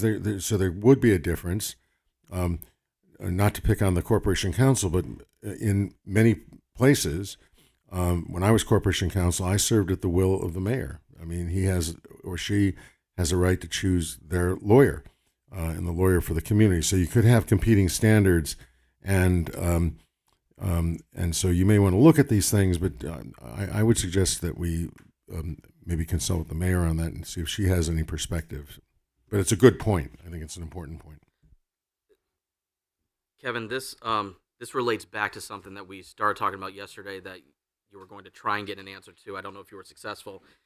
Back at Chapter 3, the mayor, Section 3, B as in boy 1, we had talked about whether or not there are employees that are not in the union but have the right to a hearing upon termination. Yep, still can't find anybody who would fit that description.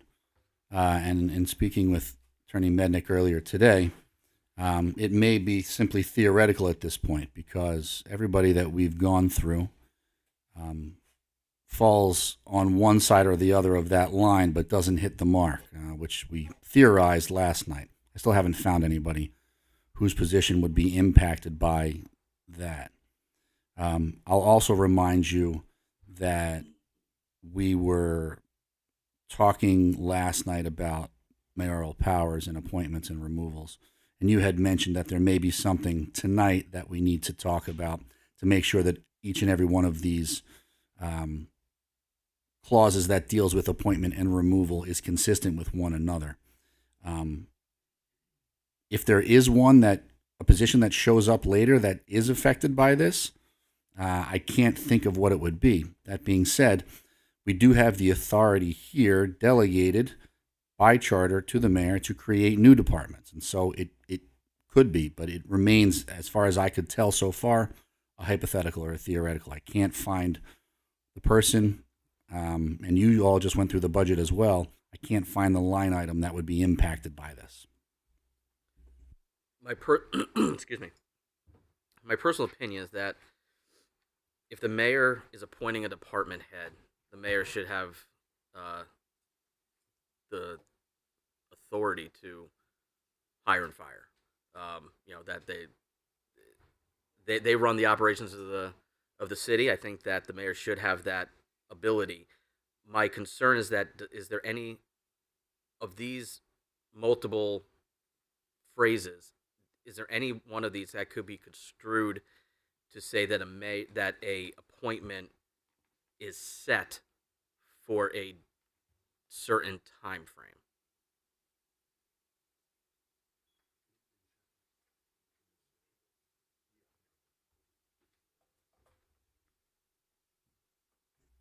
I think the answer is no, but can you repeat it just to make sure? Sure. I think Attorney Medic made a point. Hypothetically, let's say that the Commissioner of Public Works serves as the same term of the mayor.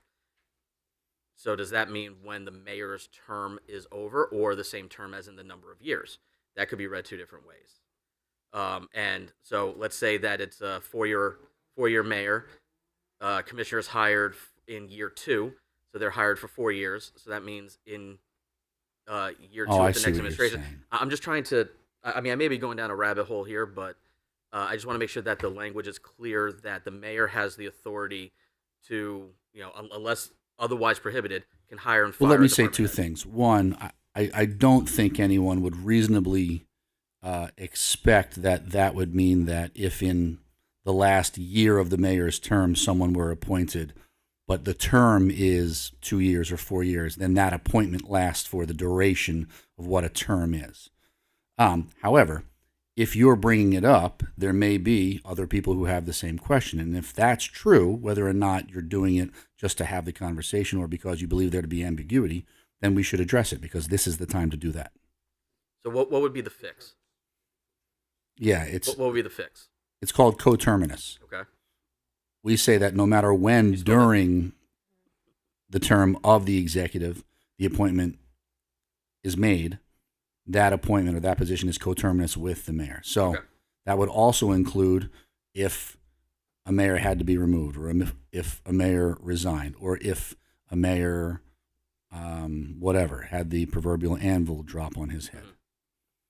Now, I do know it's standard practice that an incoming mayor would typically keep certain key department heads for continuity for a defined period of time, whether that's a month, 3 months, 6 months, whatever the case might be. So we also want to make sure that there's no actual drop dead date, that when the mayor's out, that person loses their job too. I don't think you want to prescribe an actual time frame by which, to your point, you think that an executive should have the ability to build her or his own team. But yes, there are continuity and other considerations in many different departments where you don't want to do those things instantaneously. So I guess my ultimate question is, there are multiple ways that this is said. Mm-hmm. I don't see any of them that are tied to a time frame. So there's really no issue. The fact that they don't say the same thing, it's not. There's no continuity between all of them. They all, in effect, say the same thing, just using different words. No, there's a difference whether it's coterminous or at the pleasure of or at the appointment of. Those are specific things. They're not exactly the same, but none of them say that the appointment shall be for X number of months, years, etc.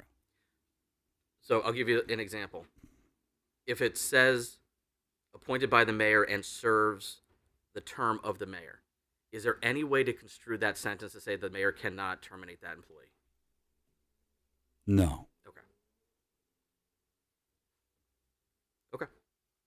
I think what you mean is that the appointment is irreversible? Yes. No. Okay.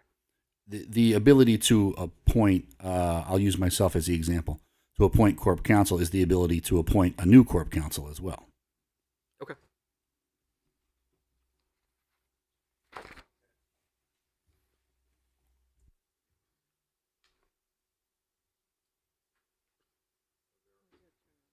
There are also some appointments that don't have terms. For example, I just came across here. Public Works doesn't appear to have a term. WPCA doesn't seem to have a term. Building official has a term of 4 years, which may be statutory. I'll double check that. But until a successor qualifies. So what I would do is, if the intent is concurrency, to be concurrent with the mayor, I would just use consistent language throughout.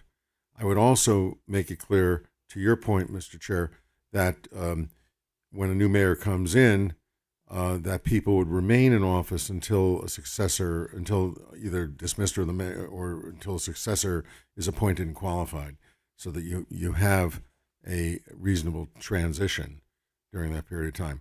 But the for cause, not the for cause, the serving at the pleasure of the mayor is entirely capricious. The mayor can simply decide, no, I do not care. I will put somebody else in here on a temporary basis.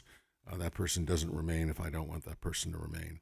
So is there any? Do you recommend that we take any action, or are you comfortable with the way it reads now? I would just make sure that if in each standard, that each standard is consistent. So if you have standards where somebody is serving at the pleasure, that language should be identical in every provision, serving at the pleasure. If it's concurrent, it should be consistently concurrent, and coterminous or concurrent. I think that your charter seems to use the word concurrent, and I would just make sure that it's just consistent in that way. Do you have a recommended vernacular that we use?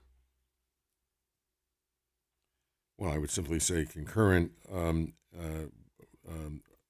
I like the term coterminous. So I mean, what I might do is take a look at this section and quantify it and get a sense, because what do you want to do with the department heads that don't have any reference to a term? Or the mayoral appointees that don't have reference to a term. So we're opening up a can. We did not look at this issue. It was not on the list of issues that the commission should look at, but it is a legitimate issue that you should look at. And so I don't think there's any department heads that the mayor does not have the authority to terminate. I can't. No, they're all subject. The section that you were referring to earlier allows for the mayor to terminate, but the issue is, what are the terms for some of these people? Are they concurrent? Is there a term? Is it just infinite? Are they in office until they're not in office? Mm-hmm. So that's the only concern I have.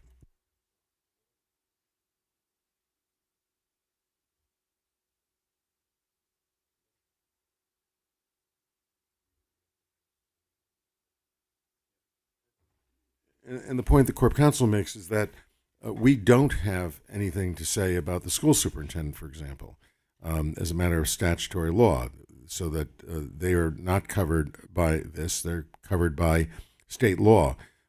Police chiefs, frankly, are, and I believe fire as well. There's statutory ways to address the termination of police chiefs. I'll defer to the former chief, but those are covered by the Ambrosio laws that were adopted after a scandalous termination in Hamden a number of decades ago at this point.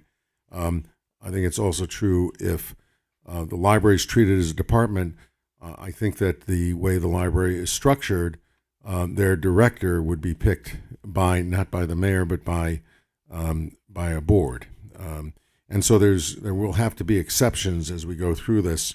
And one of the things I'll do is maybe take a look at it and report to the Corp Counsel. So maybe on Monday he can give you a better sense of how we might be able to develop some level of consistency. There might be different standards for the different types of appointments, or you can decide, punt it and give it to the commission, let them think about it. But I think that it's an issue that is a more complicated issue, but I think there's ways to make it consistent. Okay. Right. Very good. Thank you. Any other discussion on section 1? Moving on to section 2. Department of Corporation Counsel. Any discussion?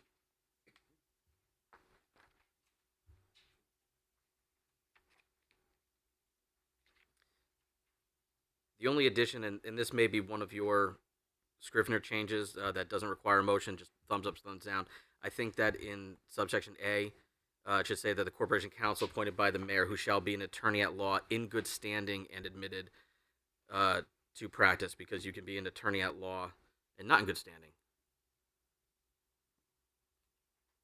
I read that right now. I see that right here. Yep. Oh, sure. That's my note that I sent to you.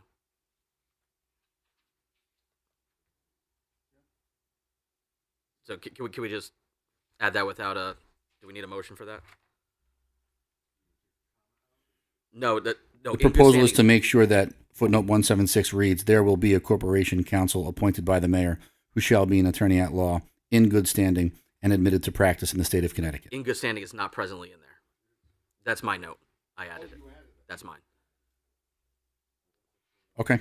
You should open a motion. I make a motion that we recommend a revision to Chapter 7, Section 2A, that it'll read, "There will be a corporation counsel appointed by the mayor, who shall be an attorney at law in good standing and admitted to practice." Second.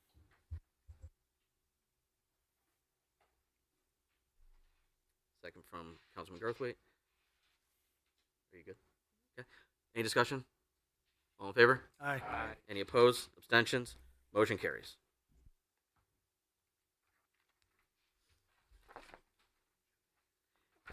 Anything else for Corporation Counsel? Moving on to Section 3, Finance Functions.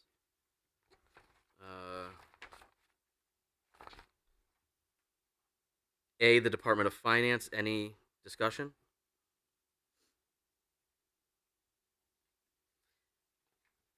Subpart 2, should we add any language on an educational or certificate requirement, since it says skilled in municipal accounting, budgeting, and finance control? Should this be one of those sections that we have some require qualifications?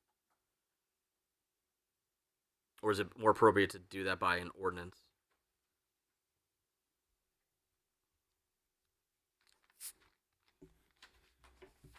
You asked an either or. I think the answer is or. The ordinance is probably the best way to go about it. Okay. That being said, we've attempted to try to be consistent throughout. So I just want to, again, for the public record, anybody watching, the reason that the Corporation Counsel standards shouldn't be left to ordinance is that there are legal and ethical obligations outside of just the charter to operate as representative counsel. You must be a licensed attorney. You must be in good standing. Very good. Thank you.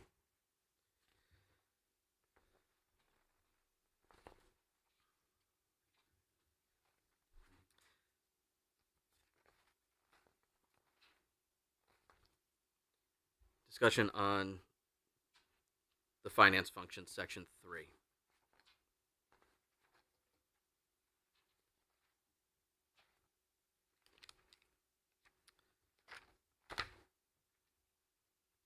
I have a couple more questions on subpart 4, which is expenditures and accounting.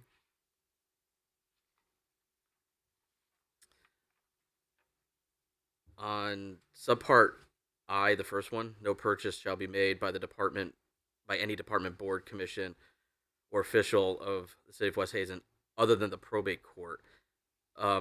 Where does the Board of Education and the library fall in this?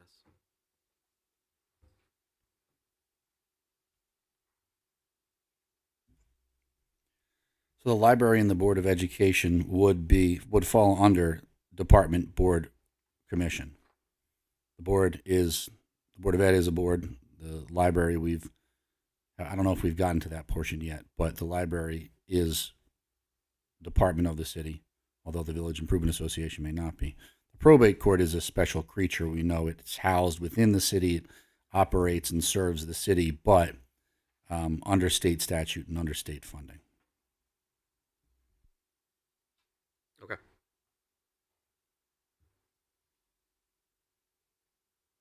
Sorry, which is to say, because they're expending state money, the charter doesn't get to determine that their purchases have to go through the city director of finance.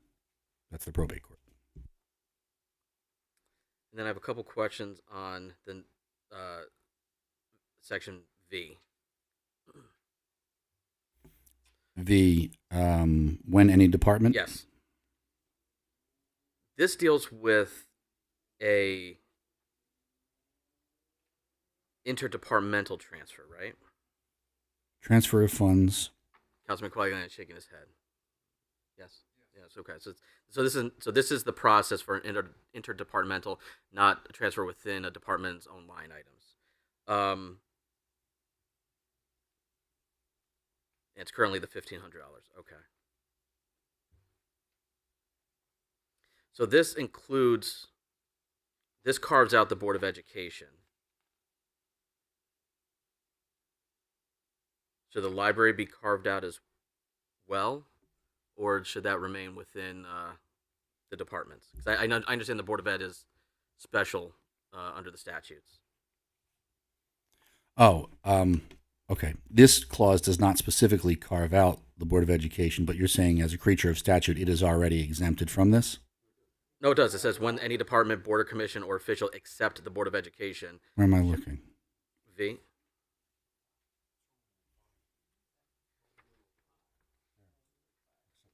Oh, okay. And you're asking, should the library also be included? Yes.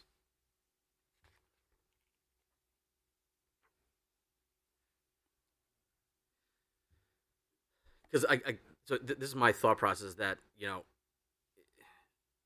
the Board of Ed is separate by statute, but also by, functions. It's not exactly the same as like police department or the Certainly. or the DPW, and really neither is the library. So if the library requires more funding, and somebody may know the answers, if the library says, "I'm short on my budget, I need more money," what happens? Are there cases in which the library has asked other departments to transfer it funds? I don't know. I don't know either. Okay. Yeah, I'm just trying to make sure that we're consistent, and that if that situation ever happens, what would the process look like? Because right now, if the police department says I'm short X number of dollars, we do that in our final quarter. Yeah. We get all those interdepartmental transfers. But the Board of Education is carved out of that process. Where does the library fall within that process? Is it in or out? If it's never happened, then that's probably an efficacy issue. But as far as the theory of it, if we're purposely calling all of them out to be named as departments, I would think that they operate the same way. Okay. Would you want a specific mention? Councilman Quagliani? So the library is like the Board of Ed. They have one line item in the budget, so they wouldn't do any. I've never seen a transfer from the library, and the library gets paid monthly. So you take whatever the appropriation is and you divide it by 12, and that's how they get their funding from the city. So I've never seen them come back after they've got their funding and ask to transfer monies from another department or from the city's unallocated contingency to fund the library. I've never seen that. Okay. Then I'm good.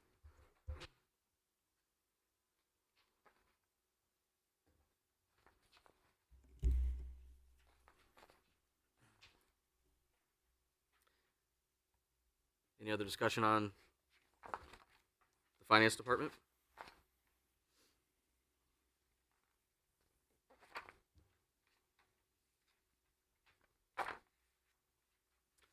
We'll move on to B, Tax Collector, Division of Tax Collection. Councilman Quagliani. So in B, tax collector, it says appointment. The tax collector shall be appointed by the mayor to serve at the pleasure of the mayor. That's so the current tax manager is in the union.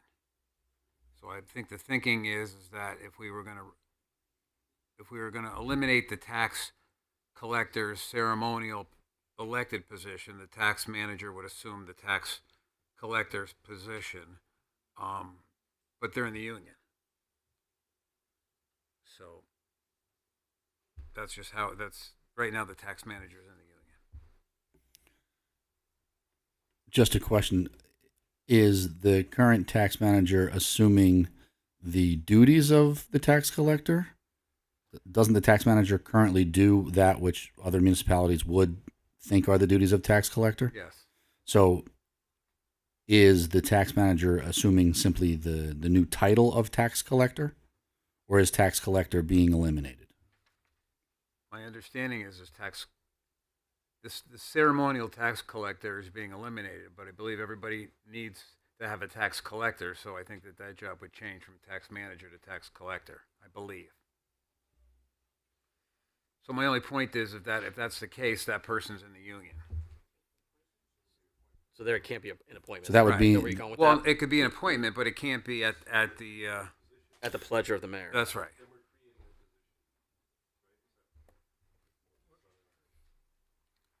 that would be hiring into a position, but I think No, I know. Okay, hold on. Are we? Hold on. if you were You to have the floor. have created a position, you would have had to do that a couple of weeks ago, right? In the budget hearings as a line item with the new. So what's the title in that one that as So- it rolls out next month? I think it's a Who's up title for? change. It is, okay. Yeah, I think it's just a title change. My only point is Yeah. that I get your point. Yeah, Yeah, the manager- person who's in that role right now is a member of the union, right, and so it can't be dismissed at the pleasure of the mayor. right. And I think that's how we were looking at it because this isn't going to take effect until we're at least 1.5 quarters into the budget process. So I certainly didn't have the appetite to make budgetary changes, not knowing if this was going to be in effect. Yeah. I didn't think that was prudent. Understood. So that was just my thought process. But to Councilman Quagliani's point, I think the expectation or assumption is that that person is going to assume that title with the same responsibilities. But the conflict here is that that position cannot serve at the pleasure of the mayor. Okay, that's a little bit interesting because now you're seeing the budget process and the renaming, the retitling of line items, and the charter revision process are kind of rubbing up against one another here. I think, well, your budget's already passed. There's nothing that can be done about that now. This, if it is accepted, won't even be voted on until November to take effect. But I think what we ought to do is make sure that everybody fully understands exactly what the title would do. I don't know. I don't think, and you tell me, if they're changing anything around the responsibilities that the tax manager currently has. I don't know. Truthfully, I don't know what the tax collector does right now in the ceremonial, but will that also be assumed? Is there anything that it will be assumed by the tax manager that is strictly ceremonial, that should be subject to mayoral approval and not the escalated discipline process or anything like that? I don't know. Okay, hold on. Councilman McMillan had his hand up, then Councilman Donovan, then Councilman Garthwaite. Your mic, please. I'm sorry. I just wanted to ask, did we pass over the prohibited payments and expenditures? Well, I had asked if there was anything On that? Do you have set? Oh, do you have, no. I'm questions? sorry. Okay, I apologize. Thank you. Councilman Donovan? Yeah, it's my understanding that the tax collector is going to go from an elected to an appointed position, correct? Yes, and I think, I don't want to speak for anybody, but it would seem logical that the tax manager would assume that title / responsibility. I don't know if that's gonna happen. I don't Yeah, I know. don't know. That might be something that respectfully needs to be asked by the mayor if what's gonna change there, if anything. Because right now, the manager is doing most of the work down there. And like I said, I don't know what the tax collector does. But that's why they're going from elected to appointed. I don't know if she is personally looking to change it, but it's not the now anyways, right? We're looking down the road. So it might be something we need to ask her if what their plan is. To see if there's a title change or if it's a job change or what's happening there. I think I worked myself into a pretzel here, but there is someone who operates downstairs each day and does the function of collecting, but the role is manager. That's the title. Is there a manager in the new go forward budget, or is that eliminated? No, it's still in there. Okay, so there is a manager and there is a collector, but the Yes. collector is no longer elected. The collector is appointed. Yes. So there's still two separate things. Yes. Okay. So what I was going to suggest, and maybe we can act on it tonight, maybe it's another one of those items that needs to be discussed with the mayor. The way this is set up, because we left a lot of the functions in here. One, we have the appointment to serve at the pleasure, which seems to be inconsistent with what our expectation is, or the assumption is. And then the compensation, that probably doesn't need to be addressed. But it also has the tax collector appointing all employees in the division of tax collection, which probably doesn't occur now, or maybe it does. I don't know the answer, because we retained all those provisions. And so what I'm going to suggest, following discussion with the mayor, that what you may want to do in this section to make it clear in terms of what the intent is, you're getting rid of the elected tax collector, but you will then have a provision that says the functions of the tax collector shall be assumed by an employee responsible for whatever it is that employee is responsible for. And so it would just then lay out what the functions are, and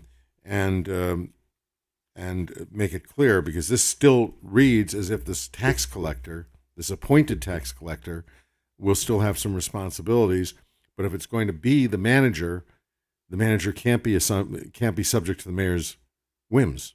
It's got to be subject to whatever the collective bargaining agreements deal with. So I just wanted to raise that I think we're going to have to rework this section depending on outcome of discussions, perhaps with the mayor and other administrators. I think that would be a good idea to more fully understand what the mayor's desire for this change is. It makes sense, and I think if I understood you, Attorney Bednick, that basically we would remove the reference to a tax collector, and we will create the charter creates a division of tax collection, and then it's just a department head, so to speak. We're not without a title that was ceremonious or not ceremonious, and let the chips fall. Absolutely, but I would say the functions of the tax collector are assumed by, or something like that. Okay, so I would agree. Let's circle back with the mayor. Councilman Garthwaite, you had your hand up first. Are you all set? I have a little bit more information on the tax manager and the tax collector. So the tax manager performs the majority of the operational duties, including managing day-to-day tax collection, addressing taxpayer questions, overseeing billing, delinquent collections and compliance, ensuring adherence to local, state, and federal regulations, whereas the tax collector primarily just serves as a signatory and figurehead. Consolidating the two roles into a single appointed professional position would provide several benefits, ensures qualified, experienced leadership, provides continuity and stability beyond election cycles, improves accountability and operational efficiency, ensures a full-time knowledgeable professional is available to assist taxpayers during the day, aligns responsibility with authority for decision-making, and enhances service to the taxpayers. The change would actually ultimately benefit the taxpayers by ensuring that the individual serving as tax collector has been fully certified and is actively engaged in the daily operations of the office. I just wanted to read that into the record. Thank you. Councilwoman Heffernan? Thank you, Chairman. So we are going to be putting this on like a referendum on the ballot, correct? Will the elected official, tax collector, won't be able to be taken off until the referendum is put out, correct? Right. So we're going to elect someone. No, because it's going on this November. The Is question is on this November. The tax collector doesn't get elected until next year. Okay, all right. That's why we're rushing to get this okay, done by. I was going to say that would Yeah. be. That's why we're Got sort it. of under the. Okay, thank you. If this change is accepted, then it will take effect in advance of the election of the person that you're talking about. Councilwoman Tagliatella? I just had a question on the appointment of employees. Is there any cap? It just says the tax collector shall appoint all employees in the division. Is there a certain number, or they can? I would say the cap is what's budgeted, but tell me if I'm Yeah, wrong. your line item for those positions. I think I have a larger or maybe a simpler question. Is the tax collector currently doing any of these things? What things? Any of these? Appointing employees, I would have to ask. receiving and collecting taxes and assessments? Or does the manager do that job? I think functionally the manager does the lion's share of that work, but that would be a question to ask the tax collector to find out what the role is. If the manager is a union employee, are the other members of that department also union employees, or are they appointed? They're union. So they're not employees. appointed by the tax collector. Correct. Okay. Thank you. Okay. Chair. Any other discussion on this section? What I'd like to do is refer this back to Corporation Council and the mayor for just some more information on what the thought process and expectation is with respect to the execution of the duties of tax collector and tax manager, and how that is going to work with the fact that the tax manager is a union employee, and how subsection 1 serves at the pleasure of the mayor is impacted. Just one other tidbit. As we were thinking about this and you're talking about the winding down of the elected official, we're going to have to put in this section an effective date, because the effective date would be, I just had it here, what did I do with it? The effective date would have to be the day after the term of office ends of the current tax collector, because you have a person in office, so it would be the first Monday in December 2027, because they come into office the first Sunday of 2027 is the next election cycle. So we would have to make sure there's an effective date, because even if it passes this year, the tax collector remains in office and all those provisions remain intact. Yep. Okay. Any other discussion on the tax department? No, but before you go on, I have a question about the section, prohibited payments. About what? Prohibited payments. The section before, if we could go back there. Oh, under finance, Yeah. subsection 5? Yeah. Okay. Under the liability, this is talking about any public official and any employee of any department, any board or commission of the city. And I would imagine that would be any agency as well, at some point, right? Because we're going to standardize that language all throughout. Is that correct? I would imagine. So, okay, so the question I'm asking, I'm trying to get my head around is, now that we're calling Board of Education a department, does this apply to BOE as well? And the finance director is mentioned here specifically. Does that cover the finance director under BOE? Since we're saying any public official, any employee of any department?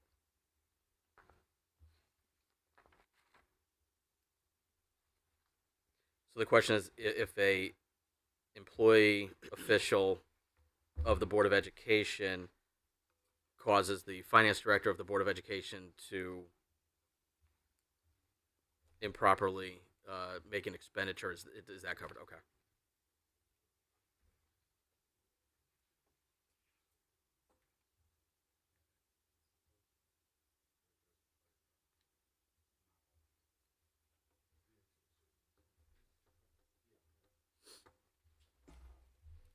So the question, footnote 196 liability, what you're asking this is a lot of legalese, but if somebody shall make or cause to be made an expenditure that's not previously appropriated, delineated, or approved, then that person is independently and individually liable to the body from which they took the money to pay. And your question is, does that also apply to the Board of Ed? And the finance director under the Board of Ed. So I think the way the money flows now is from one finance director over to the other and then into their departments as well. Are you asking between the two finance directors who? I'm asking who this is speaking about and who's covered under this, because what the language states here is any public official, Yeah. any employee or any department or any member of any board or commission of the city who shall. Yeah, so this is, the liability here is putting liability on the individual that does that and removing it from the finance director. Right. So my question is that inclusive of the Board of Ed? Yes.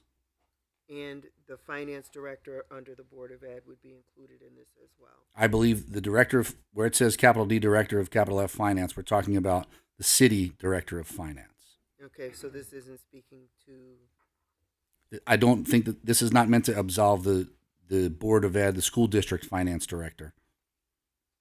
But ultimately, if that person is not the person who has caused or voted to instruct or in any manner caused the money to be expended, then the ultimate downstream person is the one who would be held liable for that expenditure. So if there somehow was a situation where, just saying it, I mean, I'm not, so if the big D, big F finance director transitioned money over to BOE, and then their director of finance received those funds and something went wrong somewhere over there on that side, it tracks back to the big D, big F, because this person's otherwise not named. I don't know that I'm fully following what you're asking, but I'm just saying, the person who would own the liability ultimately be responsible and personally liable to the city of West Haven for the expenditure right, is that person which, who did the act, yes. right? Okay, So if an employee of the school district convinced their director of finance to request from the city's director of finance something for something, then that person who initiated that would be the one who would have to come up with the whatever dollars. who initiated, but not the finance director who let it happen. You see what I'm saying?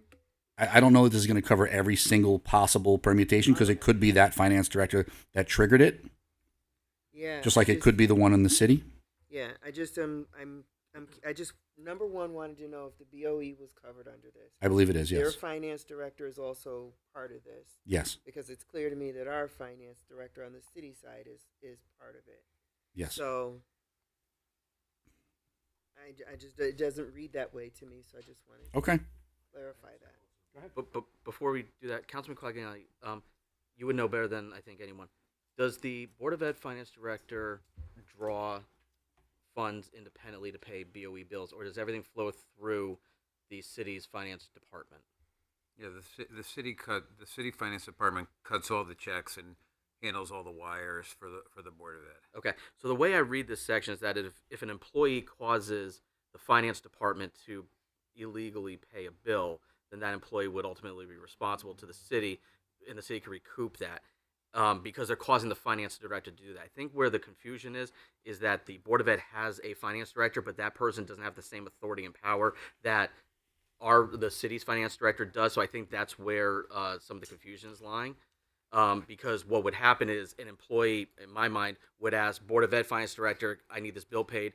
Board of Ed Finance Director would go to City Finance Director, say, I need this bill paid. It would get paid, so there's a trickle-down effect. So where does the Board of Ed Finance Director fall in that chain of events?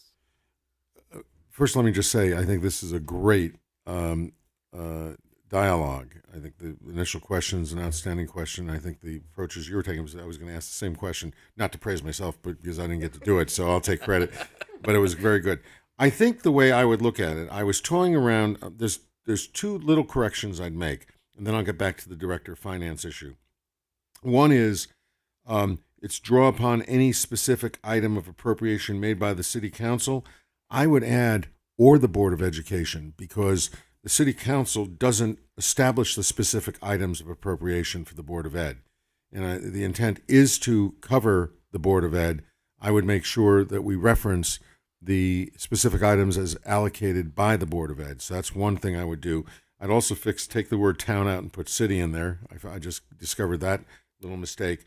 And with regard to the Director of Finance, if it's ultimately the Director of Finance on the city side that draws upon the funds, now the Director of Finance at the Board of Ed could be part of the problem.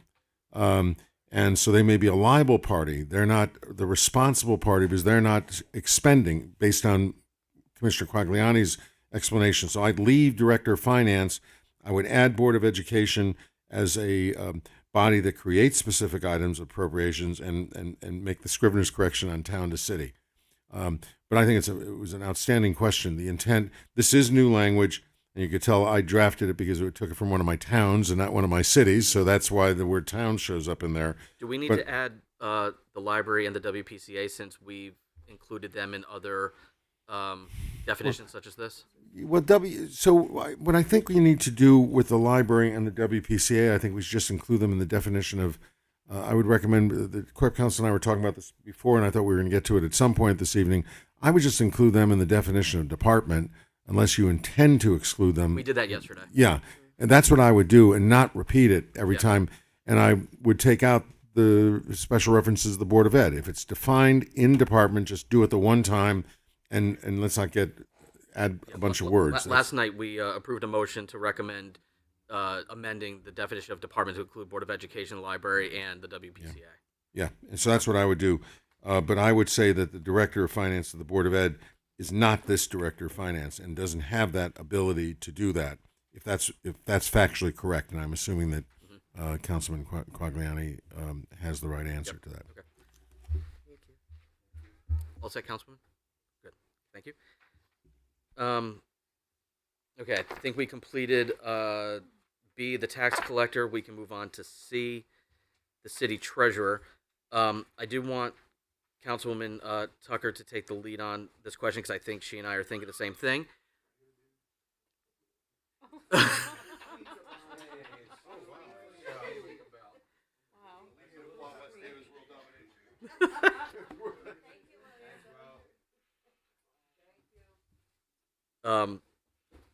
But I do want to say for the record, because I don't know if he's going to be able to attend the public hearing this next Wednesday, that Howie Horvath sent a lengthy email to myself and to our council clerk specifically on this issue.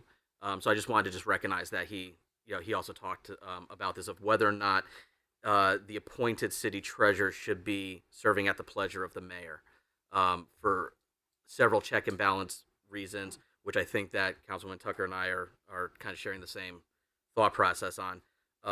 So if you would like to kick off that discussion. No, I No. no, I don't want to. Win. No, just I get can't it. win. No, I did get the same message from Howie Horvath. But again, we started on this discussion, and I think that comment that I made earlier in the conversation was really, it's just about power and authority. And again, it's not about any one person. It's just thinking about where the authority lies and what the impact of that power and that authority will have on individuals in these various roles that are appointed versus elected. And I still stand by, my thoughts on that, just like what I said yesterday about the same topic. So, again, the treasurer is one of those people that are vulnerable. And again, we're just having this conversation about finances and all of those things, and how he in his communication mentioned the example of the mayor whose P-card, issue is front and center right now. It takes courage to stand up, and these things have to be done, and people don't need to be afraid to do them, or they're going to be disinclined to do them. So I just want us to be thoughtful and considerate of those concerns as we make these deliberations. And that's what I would say about the treasurer, because, that's one of those things. Yes, if we decide we want that appointed, we do need to put language in there that provides some level of protection against, retaliatory Mhm. behaviors, from the people that they now report to. So that's where I'll stop. Thank you. I'd like to expand on that. This was something that the city council had actually asked, specifically the CRC, to take up. Yep. And I wasn't present for those meetings, so I don't know how in-depth that discussion was. But seeing how this is drafted, it unfortunately did not accomplish what I had set in my mind. I think the treasurer is one of those special positions that holds very significant power and authority, because they're the co-signer of our expenditures, and they approve our expenditures, and their job is to make sure, as Councilman Quagliani painstakingly did for so many years, making sure that the checks matches the invoices and everything seems appropriate. And we've been subject to our own our own issues with folks taking advantage. I have grave concerns about this position being appointed and serving at the pleasure of the mayor. My recommendation is that we somehow craft language that the removal of the treasurer has to follow the procedure of the removal of a board or commission member, and has to come to this body. I think there has to be some protection for this person.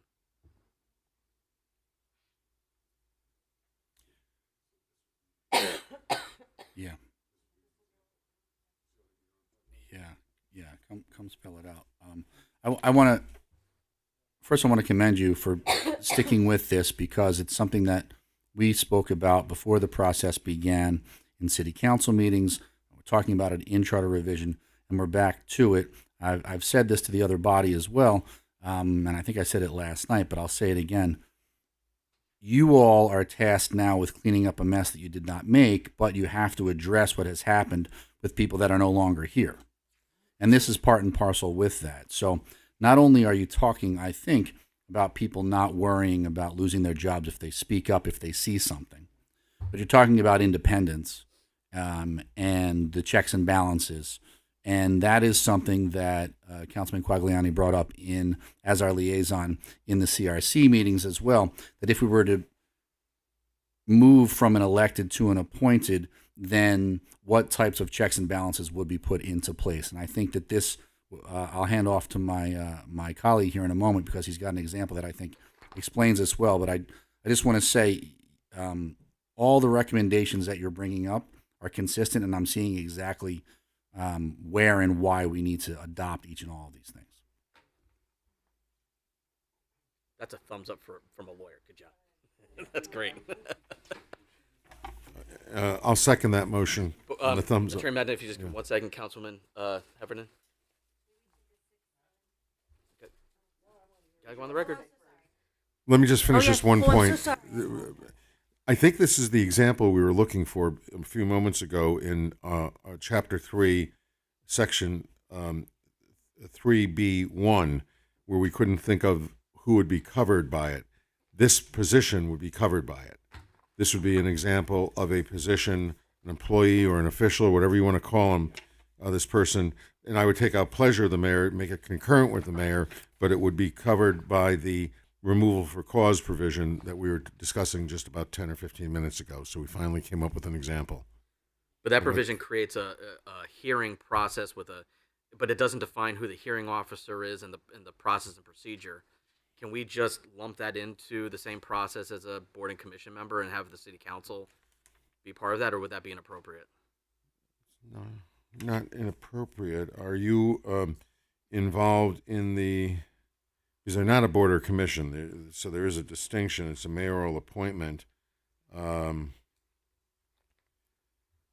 I guess going down that rabbit hole is who would appoint the hearing officer. This body would do that. So Let's for the folks at home, I apologize if this comes across as rude, but it's 9:14 at night. A lot of us came from work. We're humans and we're hungry, so we're going to take a 5-minute recess. Yeah.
Okay, time is 9:25. Council is back in session.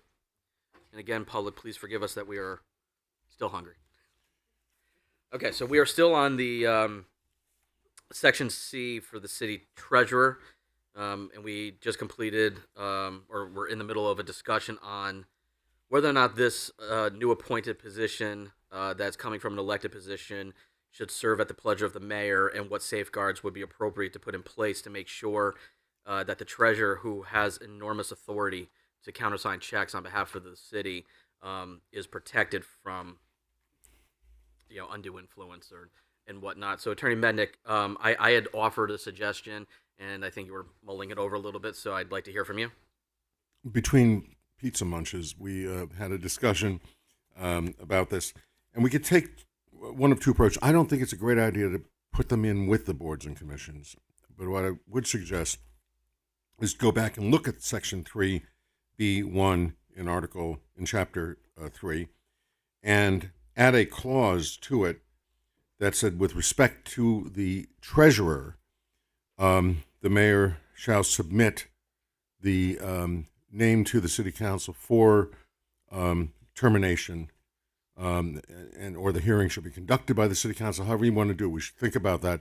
And again, a supermajority vote, but it would be a simple cause standard, because the standards for boards and commission are kind of really appropriate for boards and commissions, would not apply to the treasurer. So I would just add a line to the treasurer's section, to the removal section for cause.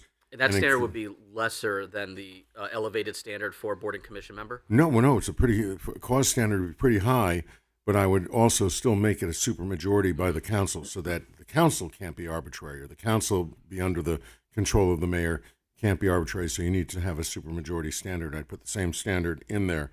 And what I would also do is maybe, because we don't have a hearing officer, the mayor makes the decision on these terminations. If the mayor wants to terminate, the mayor recommends the termination to the council acts. Does that make sense? So I just want to reiterate to make sure that I'm clear. Yeah. So with respect to the treasurer only, we will make an adjustment elsewhere in the charter that specifically says that for the position of the city treasurer, if the mayor wishes to terminate that position, the mayor will make a recommendation to the city council. The city council will then hold its hearing and by a supermajority vote decide whether or not that person's employment is terminated. Correct. Okay.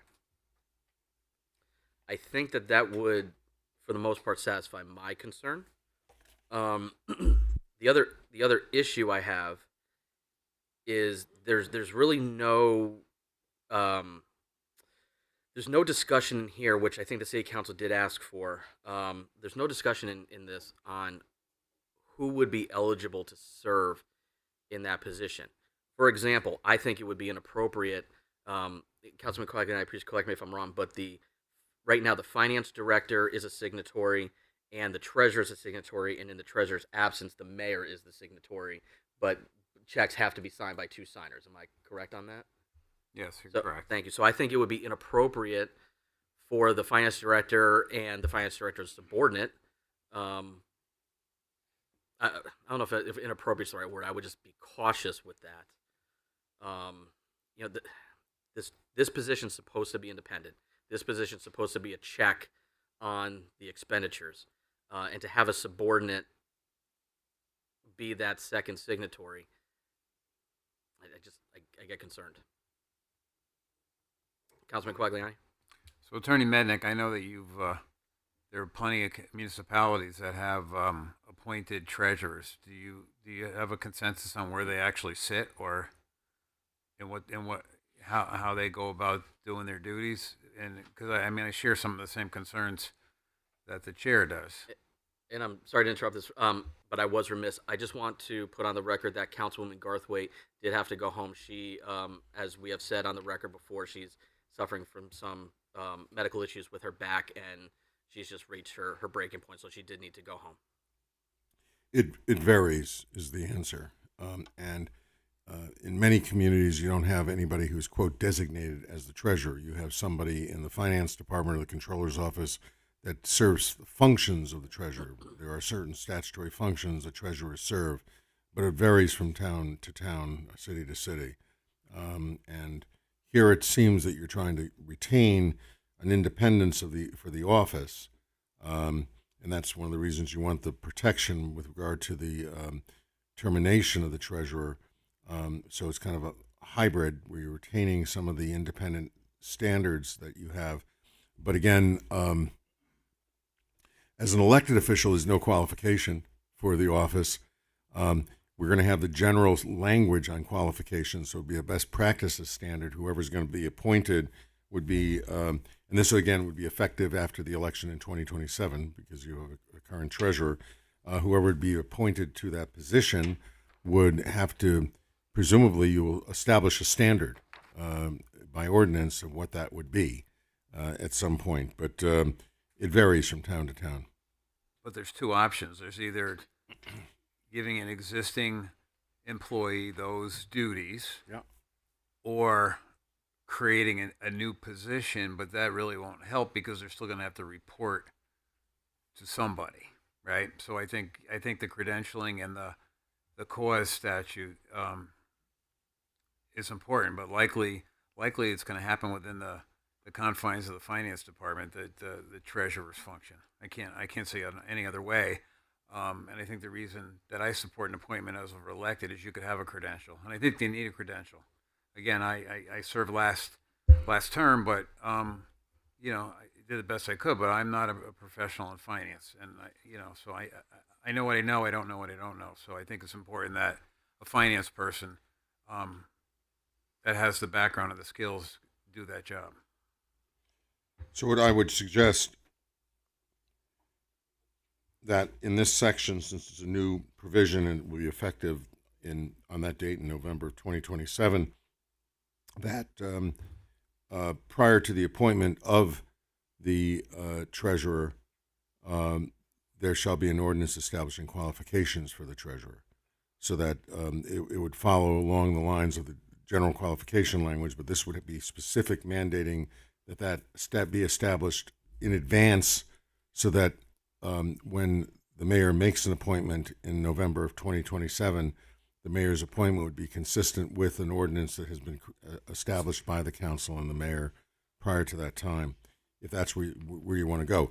The other alternative is to eliminate the provision completely and have the treasurer's functions taken over by an employee in the finance department. The finance director could be that person, but they're not independent. And so if you want to retain a level of independence, you would keep the office, but ultimately, since it's a mayoral appointee, that person would be subject to mayoral recommendation, mayoral termination of the term. So I don't know if that answers your question. You still have the floor. I think it's work in progress still. I mean, I think you had asked the CRC to go to look at that and how they would fit. I'm not quite sure. I still don't see where it's. I see it being absorbed by other individuals that are already part of the city. I don't think the idea is to hire a new position just to be a position of one as the treasurer. To maintain that independence. Well, that's an easy thing to do. If we want to do that, we can simply eliminate the position. The elected position is gone, and we could say that the functions shall be assumed within the finance department by employees within the finance department. But that would, as we were talking about independence, that was the reason we were looking at this process for council approval of a termination. That employee would probably be a collectively bargained employee who works in the finance department, who would take on those responsibilities, or the finance director, for that matter, can take on the responsibilities. But the finance director is subject to mayoral. There's no, you'd have to provide them with the protections that we were going to provide with the city treasurer. And I'm not sure you want to have a finance director who the mayor can't rely upon in that regard. So you have to decide what to do, but you can go either way. You could either keep it as an independent watchdog fiduciary office within the government, or you can, and it falls within the finance structure, but it's going to be a little different than the direction we're taking with tax collection. It's really going to be a function. That's different than the fiduciary. And so we may still maybe hold this out and still have an office of city treasurer, but appointed by the mayor, but it stands on its own. That may be the other approach you take to it. It's kind of a unique approach. It's closer to being the elected model, appointed by the mayor, but subject to the oversight of the council. Because the council already deals with the bank depositories that are going to come out of the treasurer's office. I happen to represent the treasurer of the city of Hartford. That's a very powerful elected position. One of the only one. It's unique in the state of Connecticut. We've got $1 billion fund. It's a real unique position. But even that treasurer, very powerful as he or she may be, right now is she, still has to have the city council approve depositories and stuff like that. So you'd still retain some of those separate functions as it's written right now. But the alternative is to eliminate it as an independent function and just have it as a line employee. You have to decide which direction you want to take. Thank you. I understand that I believe the reason to turn this from an elected to an appointed position. We just lost a light. Last call. Is for the qualification piece, and I understand that. And I think that's important. I think that if we can protect this position from unilateral, possible arbitrary termination, I would be comfortable with that. So, whatever mechanism we need to employ in order to do that is the direction that I would prefer. I would rather the function of this job not be done by, say, the assistant finance director or an analyst or whatever the case might be. But I would acquiesce to that possibility if we can make sure that whoever's holding these responsibilities cannot be just unilaterally terminated without our approval. And one thing that we will just have to keep in mind, this is not a problem that we're going to solve tonight, is that I think this does create a new position. So I think for budgetary purposes, we are going to have to take that into account, and the mayor's going to have to take that into account for FY28. But that's an issue for next year, if it passes. So, Attorney Medic, what would be your recommendation on our action item now to protect this position that we discussed? I like the idea that you were going, so if you could help us craft that motion. Yeah, I'm going along the direction you were taking, and I would just retain it as an independent office affiliated with the finance department, within the finance department, but keep it separate with the responsibilities that are set forth there, and to make termination of that. Now, the question is appointed for concurrent with the mayor. Do you want that person to be appointed subject to approval by the council, as well as terminated with the approval of the council? So do you does the council get to voice their position on that figure at the front and the back? That's the only question I would have. I'll open that up to discussion. How does everybody feel? Councilman Donovan? I mean, we appoint every other position for the most. I mean, we don't appoint.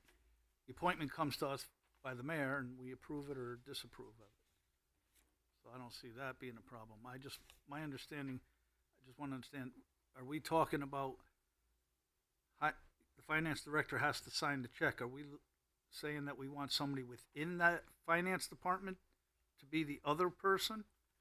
Or the mayor could So right now, somebody else totally away from the finance department? So right now, there's two signatories required on checks, finance director and the treasurer. If the treasurer is absent, the mayor is the second signatory. So this person would still do the treasurer functions. The question is just where that person falls. And as I understand it, it would fall under the finance department, but it would not be the finance director, would not be the assistant finance director. Or anybody within that department. That's my preference. And then I think that's the question that we asked. In that department, because that's like, I work for you, you're signing it, and I may not like what's going on, but I'm also want to keep my job. So what I think we're saying here is exactly what we asked for, is that this person not be a current employee. Basically, the functions of this is not absorbed by a current job that's on the books. Is that this is a new, Okay. it's a current position, but it's a new position in that department under that budget. We'll figure out the money later. I think it's so critically important that we figure out the money. Two things.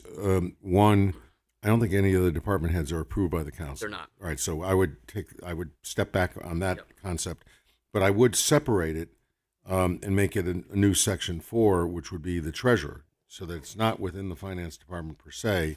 It would be a standalone to be appointed by the mayor, concurrent with the mayor's term, subject to termination by the mayor with the approval of the council. So it's not. So this position is not within the confines of the finance department. There's qualifications to hold this position. The mayor makes a recommended appointment. City council approves it, and then for termination, the mayor makes a recommendation to the city council. I would say the council's not approving it because they don't approve any other department heads. Okay, so we don't approve the Yeah, appointment. Okay. and I'd say the qualifications need to be established by ordinance prior to the appointment. Okay. So, which would be effective in November of 2027. Go ahead. Again, I apologize, but so the treasurer now will be a department head? It'll be a standalone it's just a person. And they would work with the finance department on these issues, but they would stand on their own so that they're not answering to the finance director. They would be answering to the mayor, because the mayor is the appointing authority. Right, but being standalone, does that exclude them from us saying yay or nay to this person? Like, the mayor wants to appoint John Doe, and usually, like I said, we say yes or no on the appointment. I don't think so. You take that away. I might have misspoke when I said that you should have advice and consent, but I don't think you have advice and consent on any other mayor executive appointments. We do not. So you would have a yes or no on the termination. The mayor makes the appointment. That's the way it is for all the department heads right now. There is no boards and commissions in many cases, and I think now in all cases will be subject to advice and consent. Yeah. But executive department officials are not. So basically, we're creating a department of one. It's a department of one. Okay. Okay.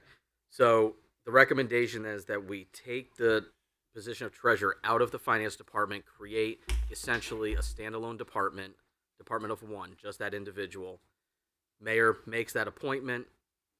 We set the qualifications in an ordinance that has to be drafted and approved and takes effect before the next election, assuming that this passes. But if the mayor wants to terminate that person, then the recommendation comes from the mayor to this body, and then we have a hearing and decide yes or no if that person's terminated. Is that generally the process? Thumbs up? Perfect. How do I make that motion? Or how does somebody make that motion? I just did. Do I have a motion to do what I just said? Motion from Councilwoman Heffernan and a second from Councilman Ronan. I have no idea if our clerk just took that down. She shrugged her shoulders. That's good enough for me. She'll watch it. She'll figure it out. Yeah, I'm just gonna kind of briefly say it, that we're just gonna take the city treasurer, make it a standalone department. I'm not sure what section numbers we're calling it, but you'll figure that out. They'll figure it out. And basically, it's the mayor makes the appointment. The qualifications need to be established by ordinance prior to the appointment by the mayor, and termination to be with the approval of the city council. With a hearing process?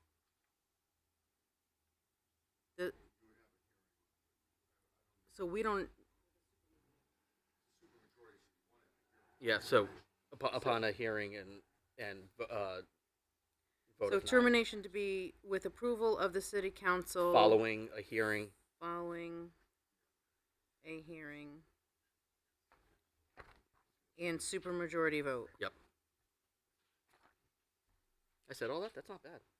All right. All right, I have a first and a second. I'll open up for discussion. Councilman Quagliani.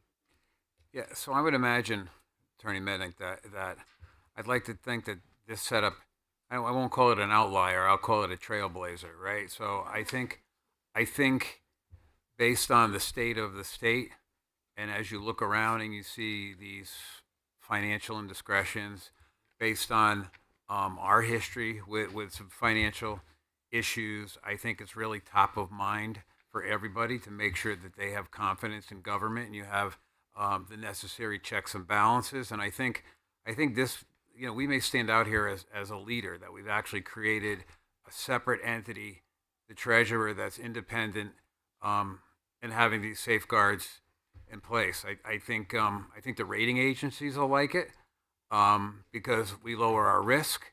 So listen, I think what we worked out here tonight is a great model. Yeah, I'm happy with the discussion. So thank you. Thank you. Further discussion? All in favor? Aye. Any opposed? Any abstentions? Motion carries.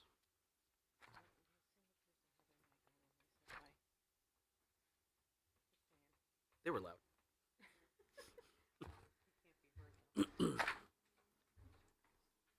Okay. Hopefully we don't. If I start to see that we have a lot more discussion on these departments, we'll adjourn for the evening. But I'd like to just try to get through this chapter and then pick it up on Monday. I think that we're nearing the end. I don't think there's a lot of meat left, except for one section that I do have a lot on, but we'll get to it later. So we're moving on to, I believe now, section 4, human resources and personnel functions.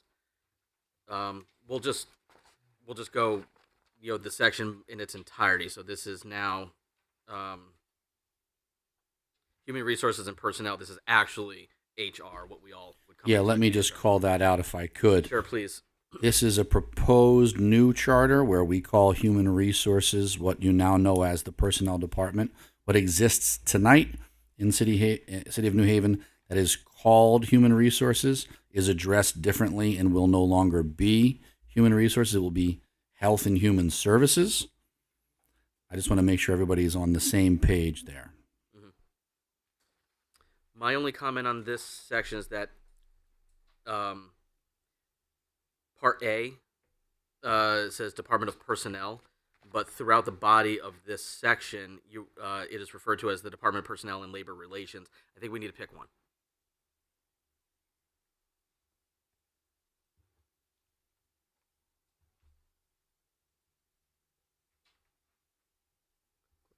Sure. Clarifying question.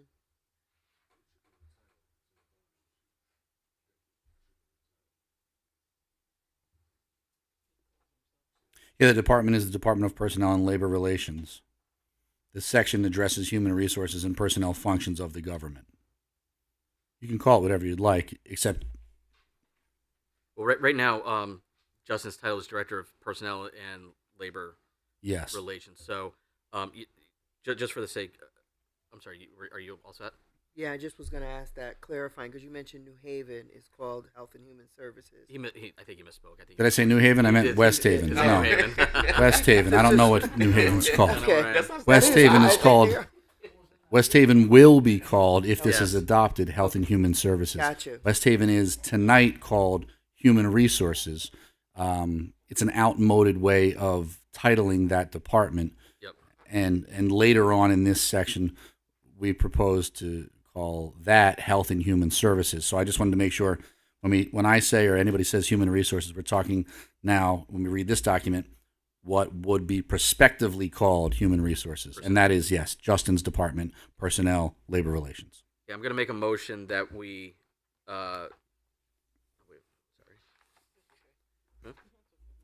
make a motion under whatever chapter this is, section 4A, that we amend the title to read Department of Personnel and Labor Relations for continuity purposes. Do I have a second? Second. Second from Councilman Donovan. Discussion? All in favor? Aye. Any opposed? Any abstentions? Motion carries.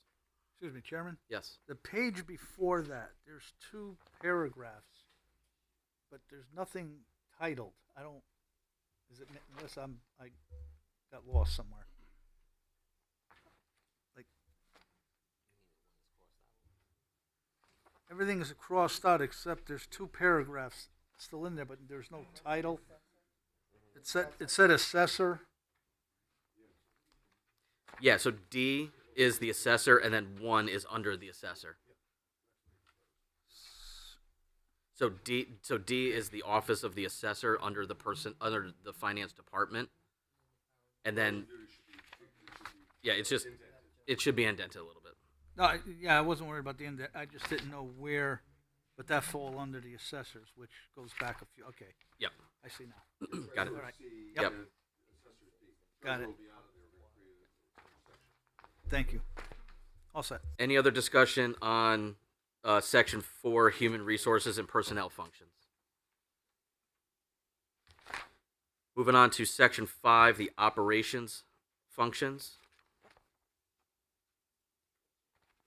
Councilman Tucker? So to clarify, the position of powers and duties of the director. So it seems as though we're renaming this entire department, Health and Human Services, right? Oh, we're still, okay. Correct?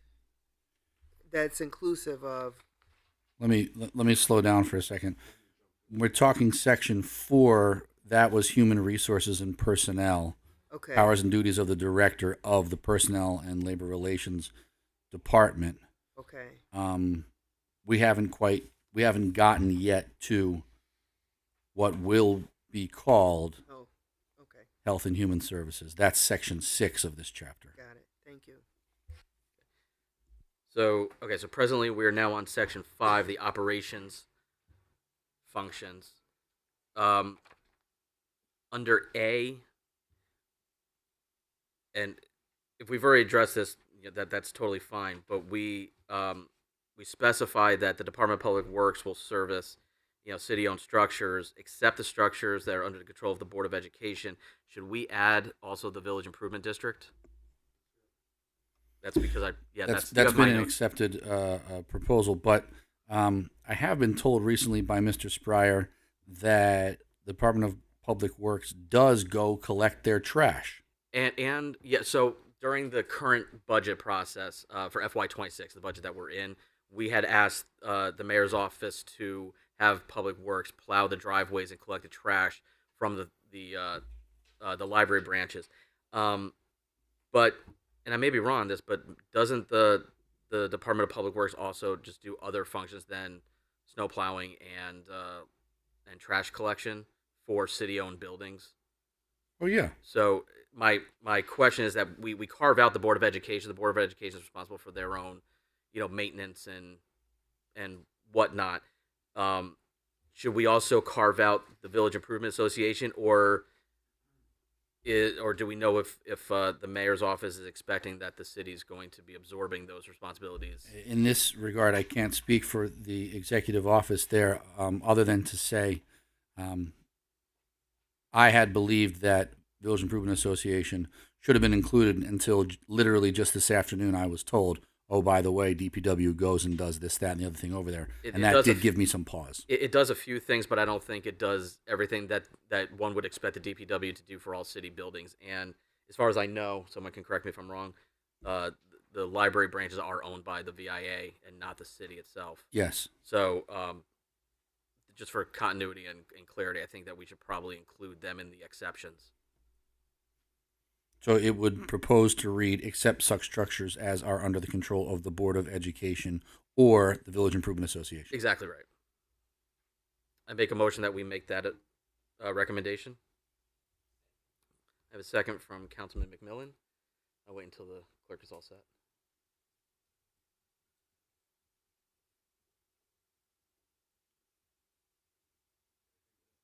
This is Section 5A.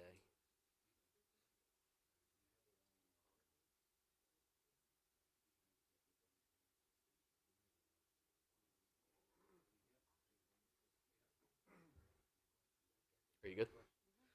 Okay, so I have a motion and a second from Councilman McMillan. Any discussion on my motion? Yeah, there. I have a question. When you get two lawyers to do that, it's pretty good. Councilman Tucker. I'm just clarifying, is that motion to say that they will not be picking up for the library? No, I don't. I think that we asked the mayor's office to do that in lieu of increasing their budget for FY26, and the mayor agreed and directed the public works to do that. It would be my hope that that would not change. Just the concern I have is that we're carving out the Board of Education because the city, quote unquote, does not own Board of Ed structures. Same thing with the village improvement districts. The city owns city Board doesn't- of Education buildings, But yes. they're responsible under their own budget to maintain it. Yes, and we talked about control and management. So I think maintenance. we're even more separated with the library. The city does not own those, does not maintain those. Okay, It would be my hope that that arrangement would not change. thank you. Further discussion? All in favor? Any opposed? Abstentions? Motion carries.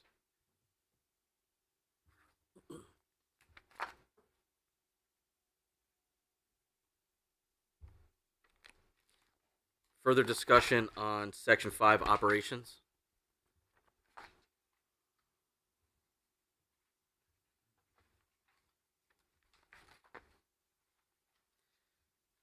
Discussion on Section 6 community service functions. This is where Attorney Cassini was referencing. Now it's Health and Human Services. Discussion.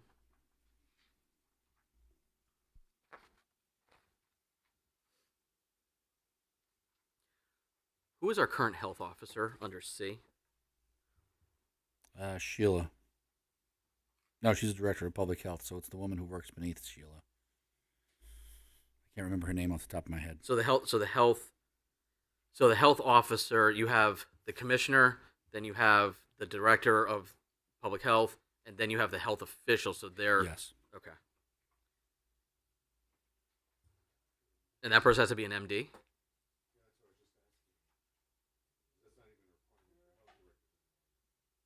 No, the updated standards are that it can be that or an equivalent advanced degree in public health. It does. I'm going to defer to the nurses on the council to tell me if this is right or wrong. If somebody could put on their mic. Thank you. They are correct. This should be updated. Where are you specifically in this? I'm on Section 6C, Health Officer. Footnote Okay, 234. Okay. I don't see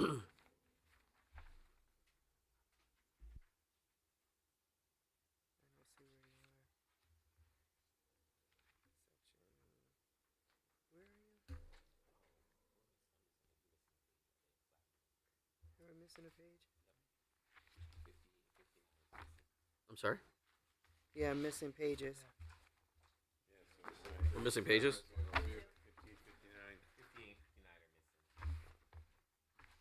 I'm only on page 50. Oh well, because you're in the you're in. If you're not in looking at the red line version, it's numbered differently. That's why I'm trying to stick to the Sorry. footnotes. Well. So 50 is the page you're on. Yep. So Commissioner of Health and Human Services, where you're referencing. Yeah, so if you go down to C, the health officer. Okay. All right. The mayor shall appoint the officer who shall be a doctor of medicine. Yeah,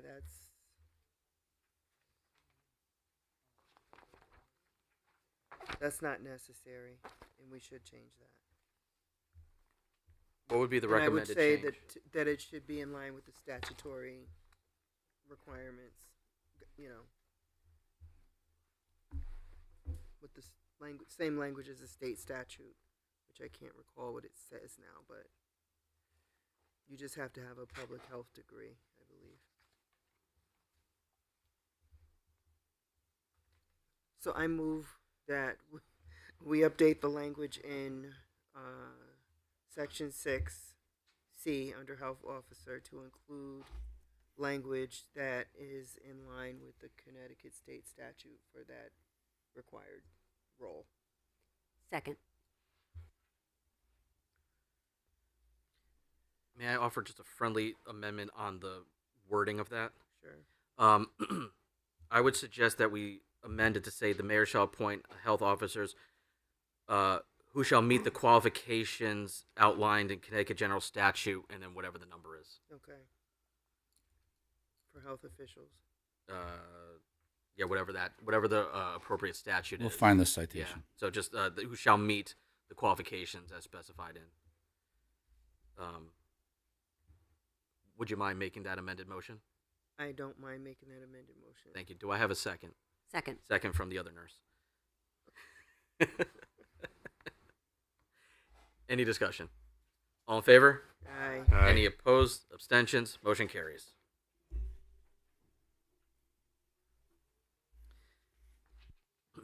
Any further discussion on Section 6, Community Service Functions?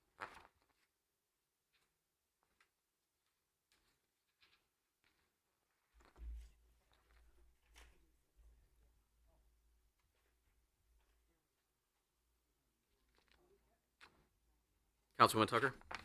Yeah. Do we have a director of public health? That's Sheila. Yes, Sheila Carmen. Sheila Carmen. Okay, that's right. I'm sorry. I'm thinking of her titles being something different than that. I'm sorry. We call her the director of health. We don't call her the director of public health. That's why I'm a little confused by it, but I guess it's the same thing. Yes, it is referred two different ways in D. It's the Director of Public Health, and then it says the Director of Health. Does anybody have a budget? I do. I think she's called the director of health because I didn't recall her being called the director of public health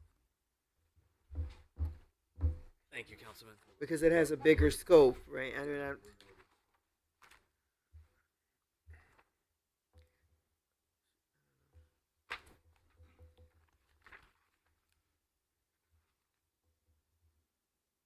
Health Director. health director. Well, it's health director, but not director of public Thank you, health. Councilman. I'm sorry.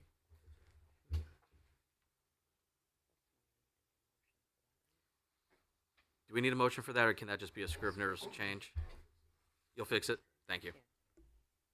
Just for the record, the next version will fix the title of the Director of Public Health and the Director of Health to Health Director. That's just a correction Just a to current status quo, right? That's not a change that you just made recently in the new budget? Correct. Okay, great. Other discussion on community services functions?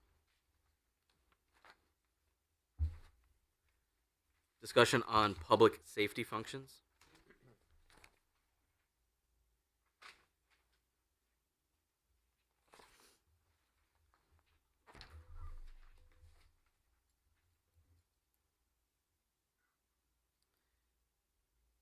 Am I correct, counsel, that I know there's several changes here, but I would say the most critical change is that we are adding the mayor into the process. Yeah, let me tell you a little bit selecting the about how they police chief. got to that point.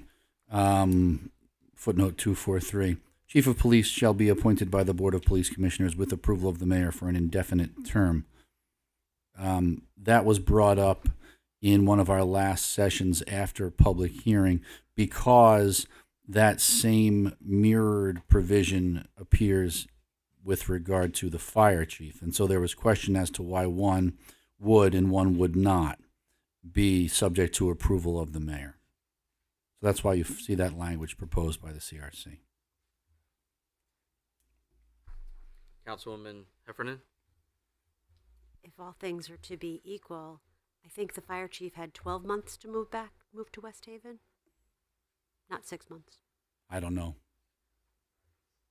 I'm just asking if you're going to be making things equal. Well, you're going to be making them. I'm not making Well, anything except the if changes we- you tell if- me to let make. me change my pronoun. Pardon me. I'm sorry. Not you. We, collective we, are going to be trying to make all the language similar and all of the requirements similar. Mm-hmm. Then should we consider changing that from 6 months to 12 months?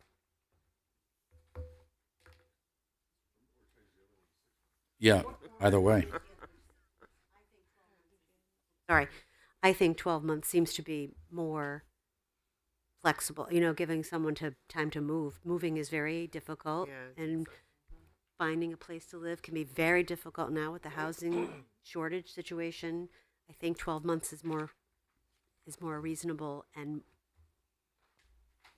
So that's a proposal for Acceptable. continued alignment with language now such that under footnote 245, fire chief mirrors that under 243, police chief.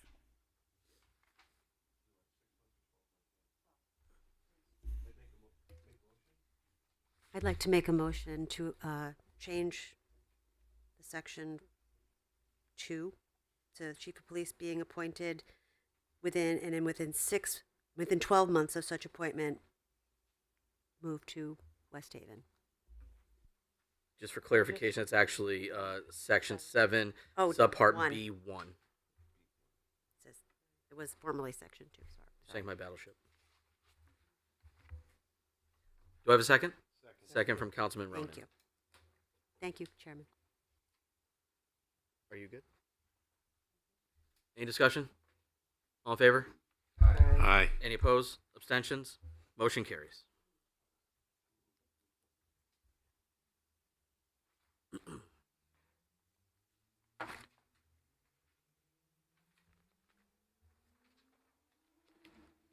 Floor is open. Further discussion on public safety function.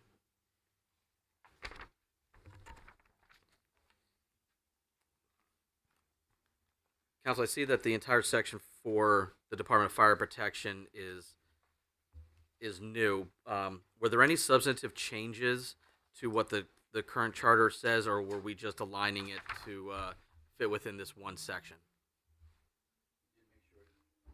We did make sure it's renamed City of West Haven Fire Department, Allentown.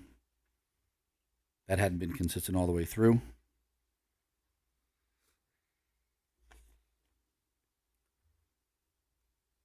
Most of the organization and reorganization comes from restructuring rather than rewording or amending anything that was proposed until you get down to, nope, that's it. If you follow the footnotes, you see. Yeah, it says it's just a revision and recodification Yeah. of the current Department of Fire Protection. So functionally, there's no change. That's correct.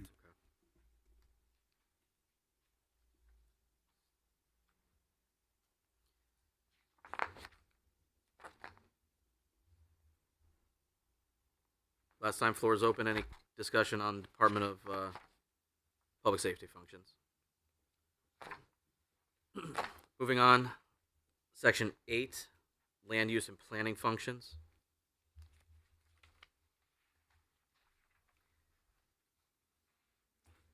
I don't know if this is a change that we have to make now in A, but in the budget we just passed, I think that the reference to Office of Grants and Community Development Administration, Office of Grants is now under, it's under operations now, right? Am I right? I think it is. So it's not a standalone department. So, what's the effect of that budgetary change on the language here? Do we have to do something? So it's not just a retitling, but you've restructured where it sits. Yes, the Department of Grants was in, I think it was in economic development. It was planning and development, and now it's Councilman Beaton has our budget.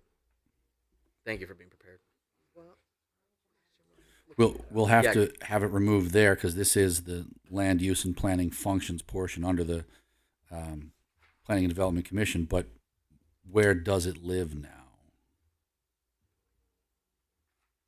So while Councilman Beaton is looking that up for us, Councilwoman Tucker, you have discussion? Yeah, I was just gonna kind of speak to that bucket that we created, where those things now go under that new role that we created, which is the chief operating officer, The CO, yeah. the COO.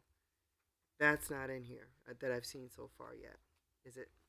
No, I didn't know you have a COO. We have a position in the budget. We do not have a body. We created that in FY26, continued it in FY27, but Still don't have a person. there's to do it's it. not But there's a it's not position, staffed. So we don't speak to the people, we speak to the position. And if that Yeah. position should be here. Are those functions currently being managed or By Mr. executed? Spryer, I see. to his dismay. Right. So I think to Councilwoman Tucker's point is that under the operations section, it does not speak to the position of a COO. No. And I think because nobody really knew it existed because it's not staffed at the moment. I do not know. I'm imagining that it has a job description, right? I don't think It does. Okay. it does. No. Does the COO sit atop And then they couldn't. the operations functions? DPW. No. No.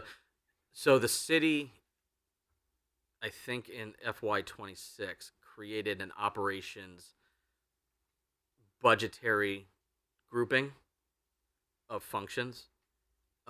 We lumped together information technology. We lumped in grants. We may have lumped in something else. I can't remember offhand. Sorry. Risk management. Thank you, Councilman Quagliani.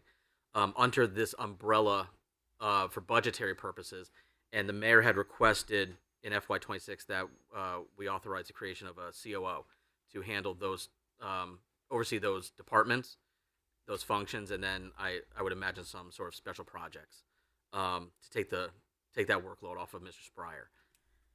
Okay, so that's information tech. That's now grants. Grants, IT, risk. That's risk management. Also, a line. I know we don't have a person for it, but it's Yes. a budgeted, Yes. currently being advertised position, I think. Okay, Councilman Vivian, please, you have the. that's what they're saying. It's underneath this COO position, but it may not actually be under operations functions. If you read the departments under operations functions, they all kind of are painted with the same brush. They have the same flavor. It's DPW, WPCA, engineering, parks, building. I don't know that risk, grants, and IT fit that same mold.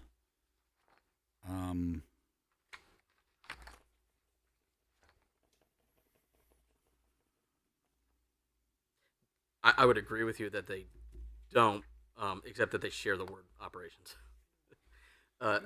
Councilman Beaton, do you have the list of the departments under operations? Yeah, your mic, please. You want grants administration or you want operations? Operations.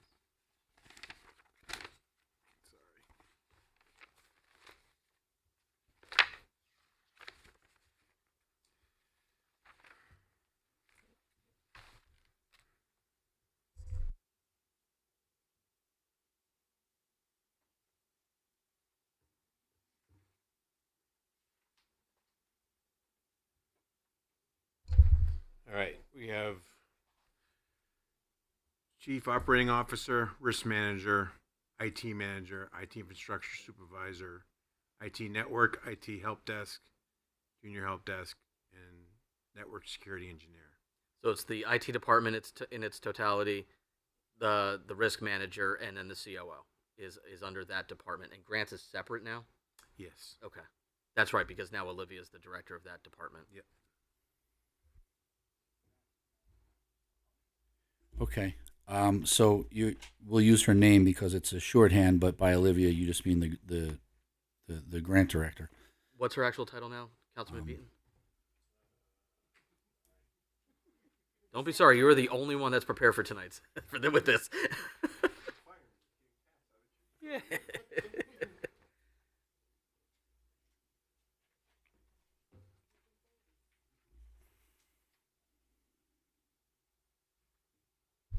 It just says, for title, Yes.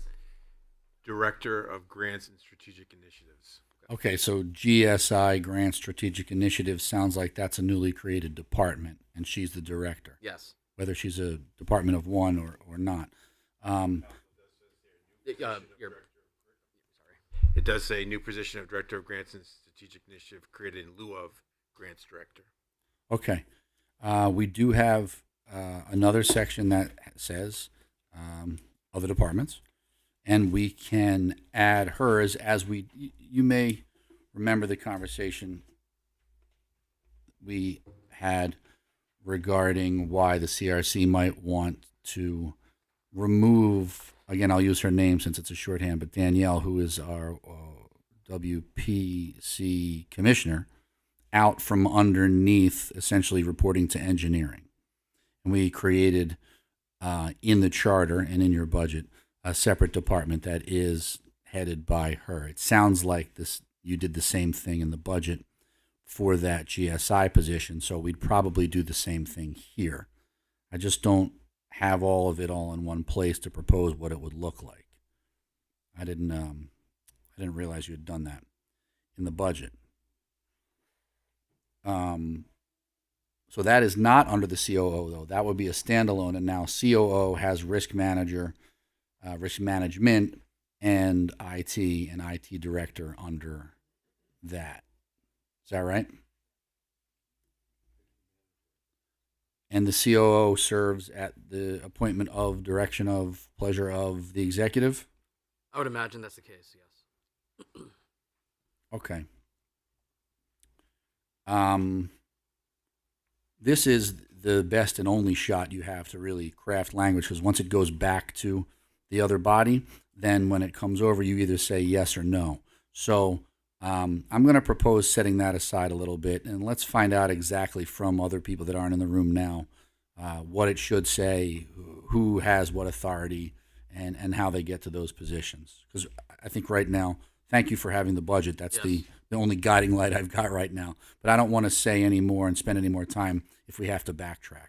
I like that approach, and then if we could just figure out what to do with Section 8A, Office of Grants, to pull that out, because that's no longer under the... Yeah, I'll tell you what I'm thinking right now is anything that makes mention of grants will be extracted from all the different places where it appears and reformed into its own department, now under the direction of the GSI, Grants and Strategic Initiatives. Okay.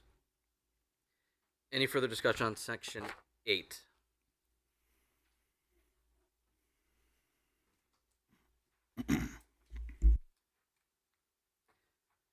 Section 9, educational functions. Any discussion?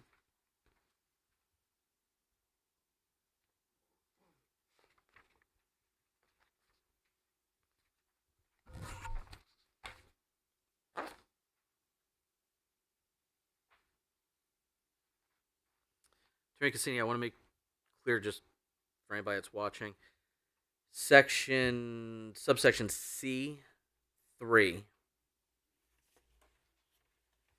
Purchasing protocols. Yes, sir. The idea and expectation is that the Board of Education will follow all city established purchasing protocols, and all purchasing will go through the city finance department. Do I read that right? Yes, except for, of course, where state statute precludes.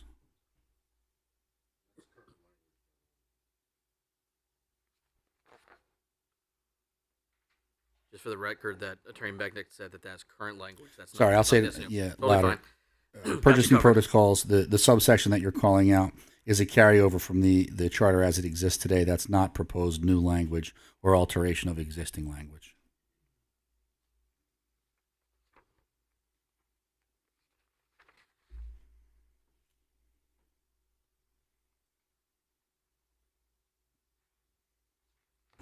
New proposal begins for footnote 260, the sentence that starts with regard to the Board of Education.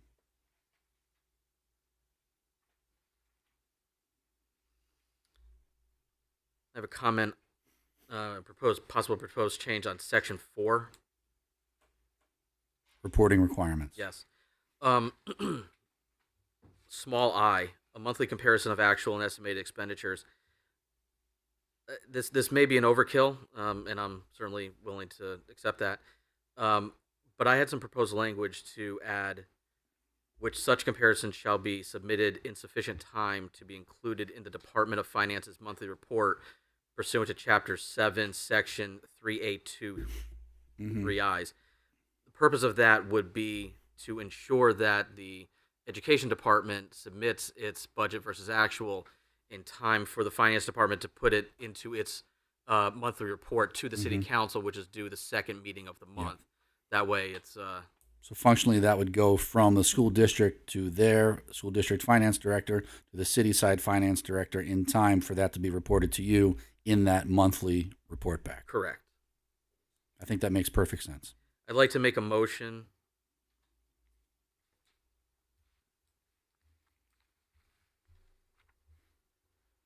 Are you good? Make a motion, subpart 4I, a monthly comparison of actual and estimated expenditures, add the language, which such comparison shall be submitted in sufficient time to be included in the Department of Finance's monthly report pursuant to Chapter 7, Section 3A2, and then 3 little i's. So moved. I made the Second. motion. Oh, sorry. So I'll give the second to Councilman McMillan. Any discussion? All in favor? Aye. Any opposed? Abstentions? Motion carries. I just want to call your attention to footnote 262. Attorney Mendick has it listed as a drafting note, which it is.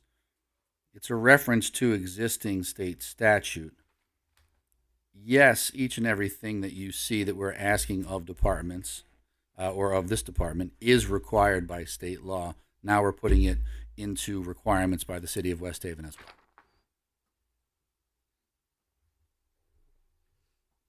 Floor is open. Further discussion on the education functions.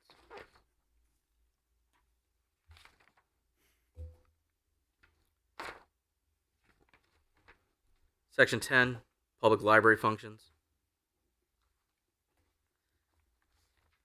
To me, A and B are redundant. Is there a difference that I'm missing? The library and the VIA are not the same thing. But A says the Village Improvement Association shall continue to operate the West Haven Public Library, blah, blah, blah. And then B, in accordance with the above, the Village Improvement Association shall continue to operate the West Haven Public Library and subsidiaries. I just don't understand the need for the redundant language, unless it's saying two different things. B is new, specific to operation. A was existing, except for a clause that says, except when administering, expending, or otherwise making use of any city appropriated funds.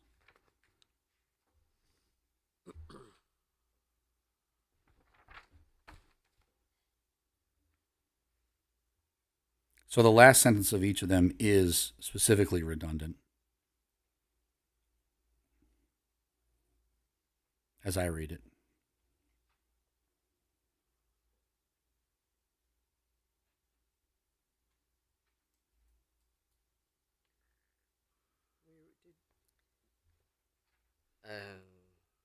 Councilman Tucker? We added the language to include the library under departments and boards and commissions and agencies and all the things. We didn't put the Village Improvement Association. They're a separate nonprofit, which Oh, so they operates can't the... go under. No. Okay. But I think we can combine these two. I think the language in B can be collapsed into A, and then it's not, there would be no new section there.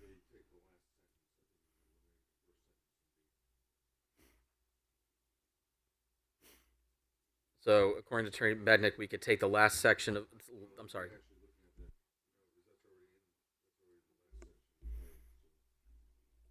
You just need that last sentence to appear one time. The sentence that reads, for all other purposes, the Village Improvement Association shall function.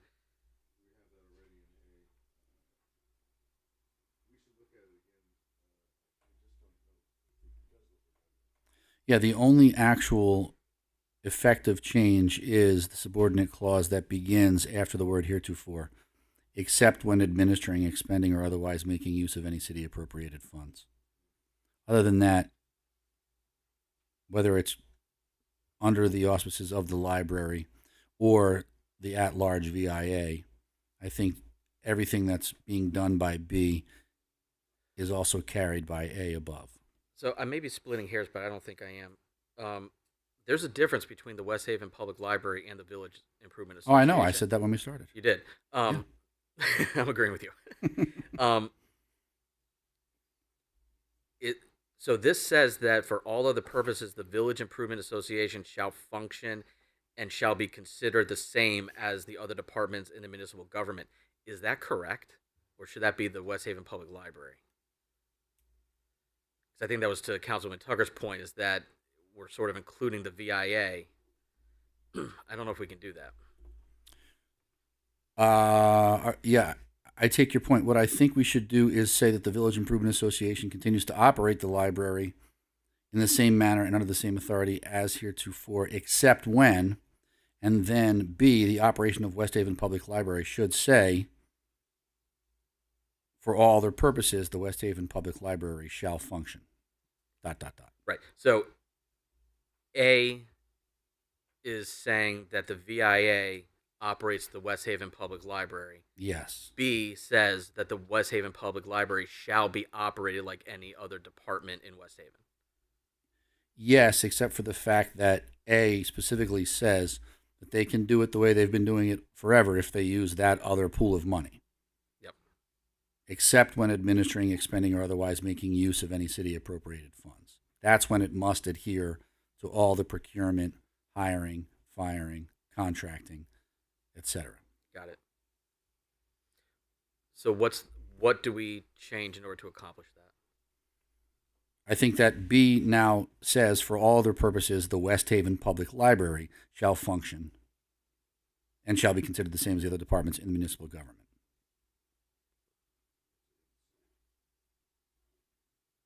Because there's only so much control that this charter would attempt to exert over the Village Improvement Association.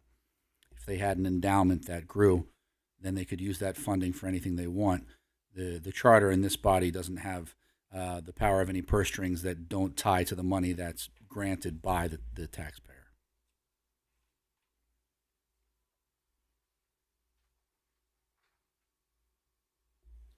Could you offer that that recommendation again of what we should change, please? Yes. Subsection B to Section 10, Public Library Functions. Operation of the West Haven Public Library in accordance with the above can be stricken. The Village Improvement Association shall continue to operate can be stricken. And the sentence that begins, for all other purposes, should now read, for all other purposes, the West Haven Public Library shall function and shall be considered the same as the other departments in the municipal government.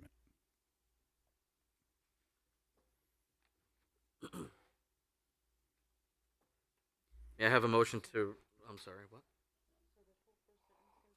The whole first sentence, yeah, so B would read, for all the purposes, the West Haven Public Library shall function and shall be considered the same as the other departments in the municipal government.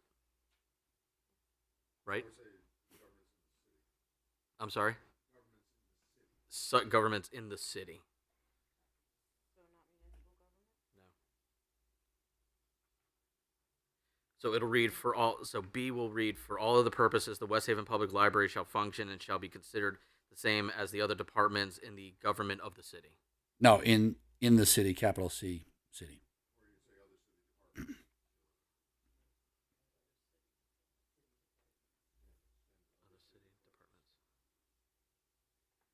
Shall be considered the same as the other city departments. Okay. For all of the purposes, the West Haven Public Library shall function and shall be considered the same as the other city departments. Yes. Okay.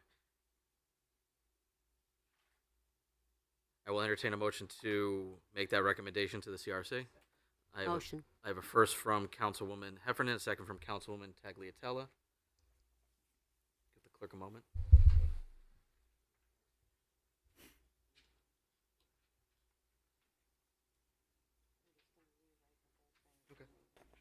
Are you good for the vote? Any discussion? All in favor? Aye. Any opposed? Any abstentions? Motion carries.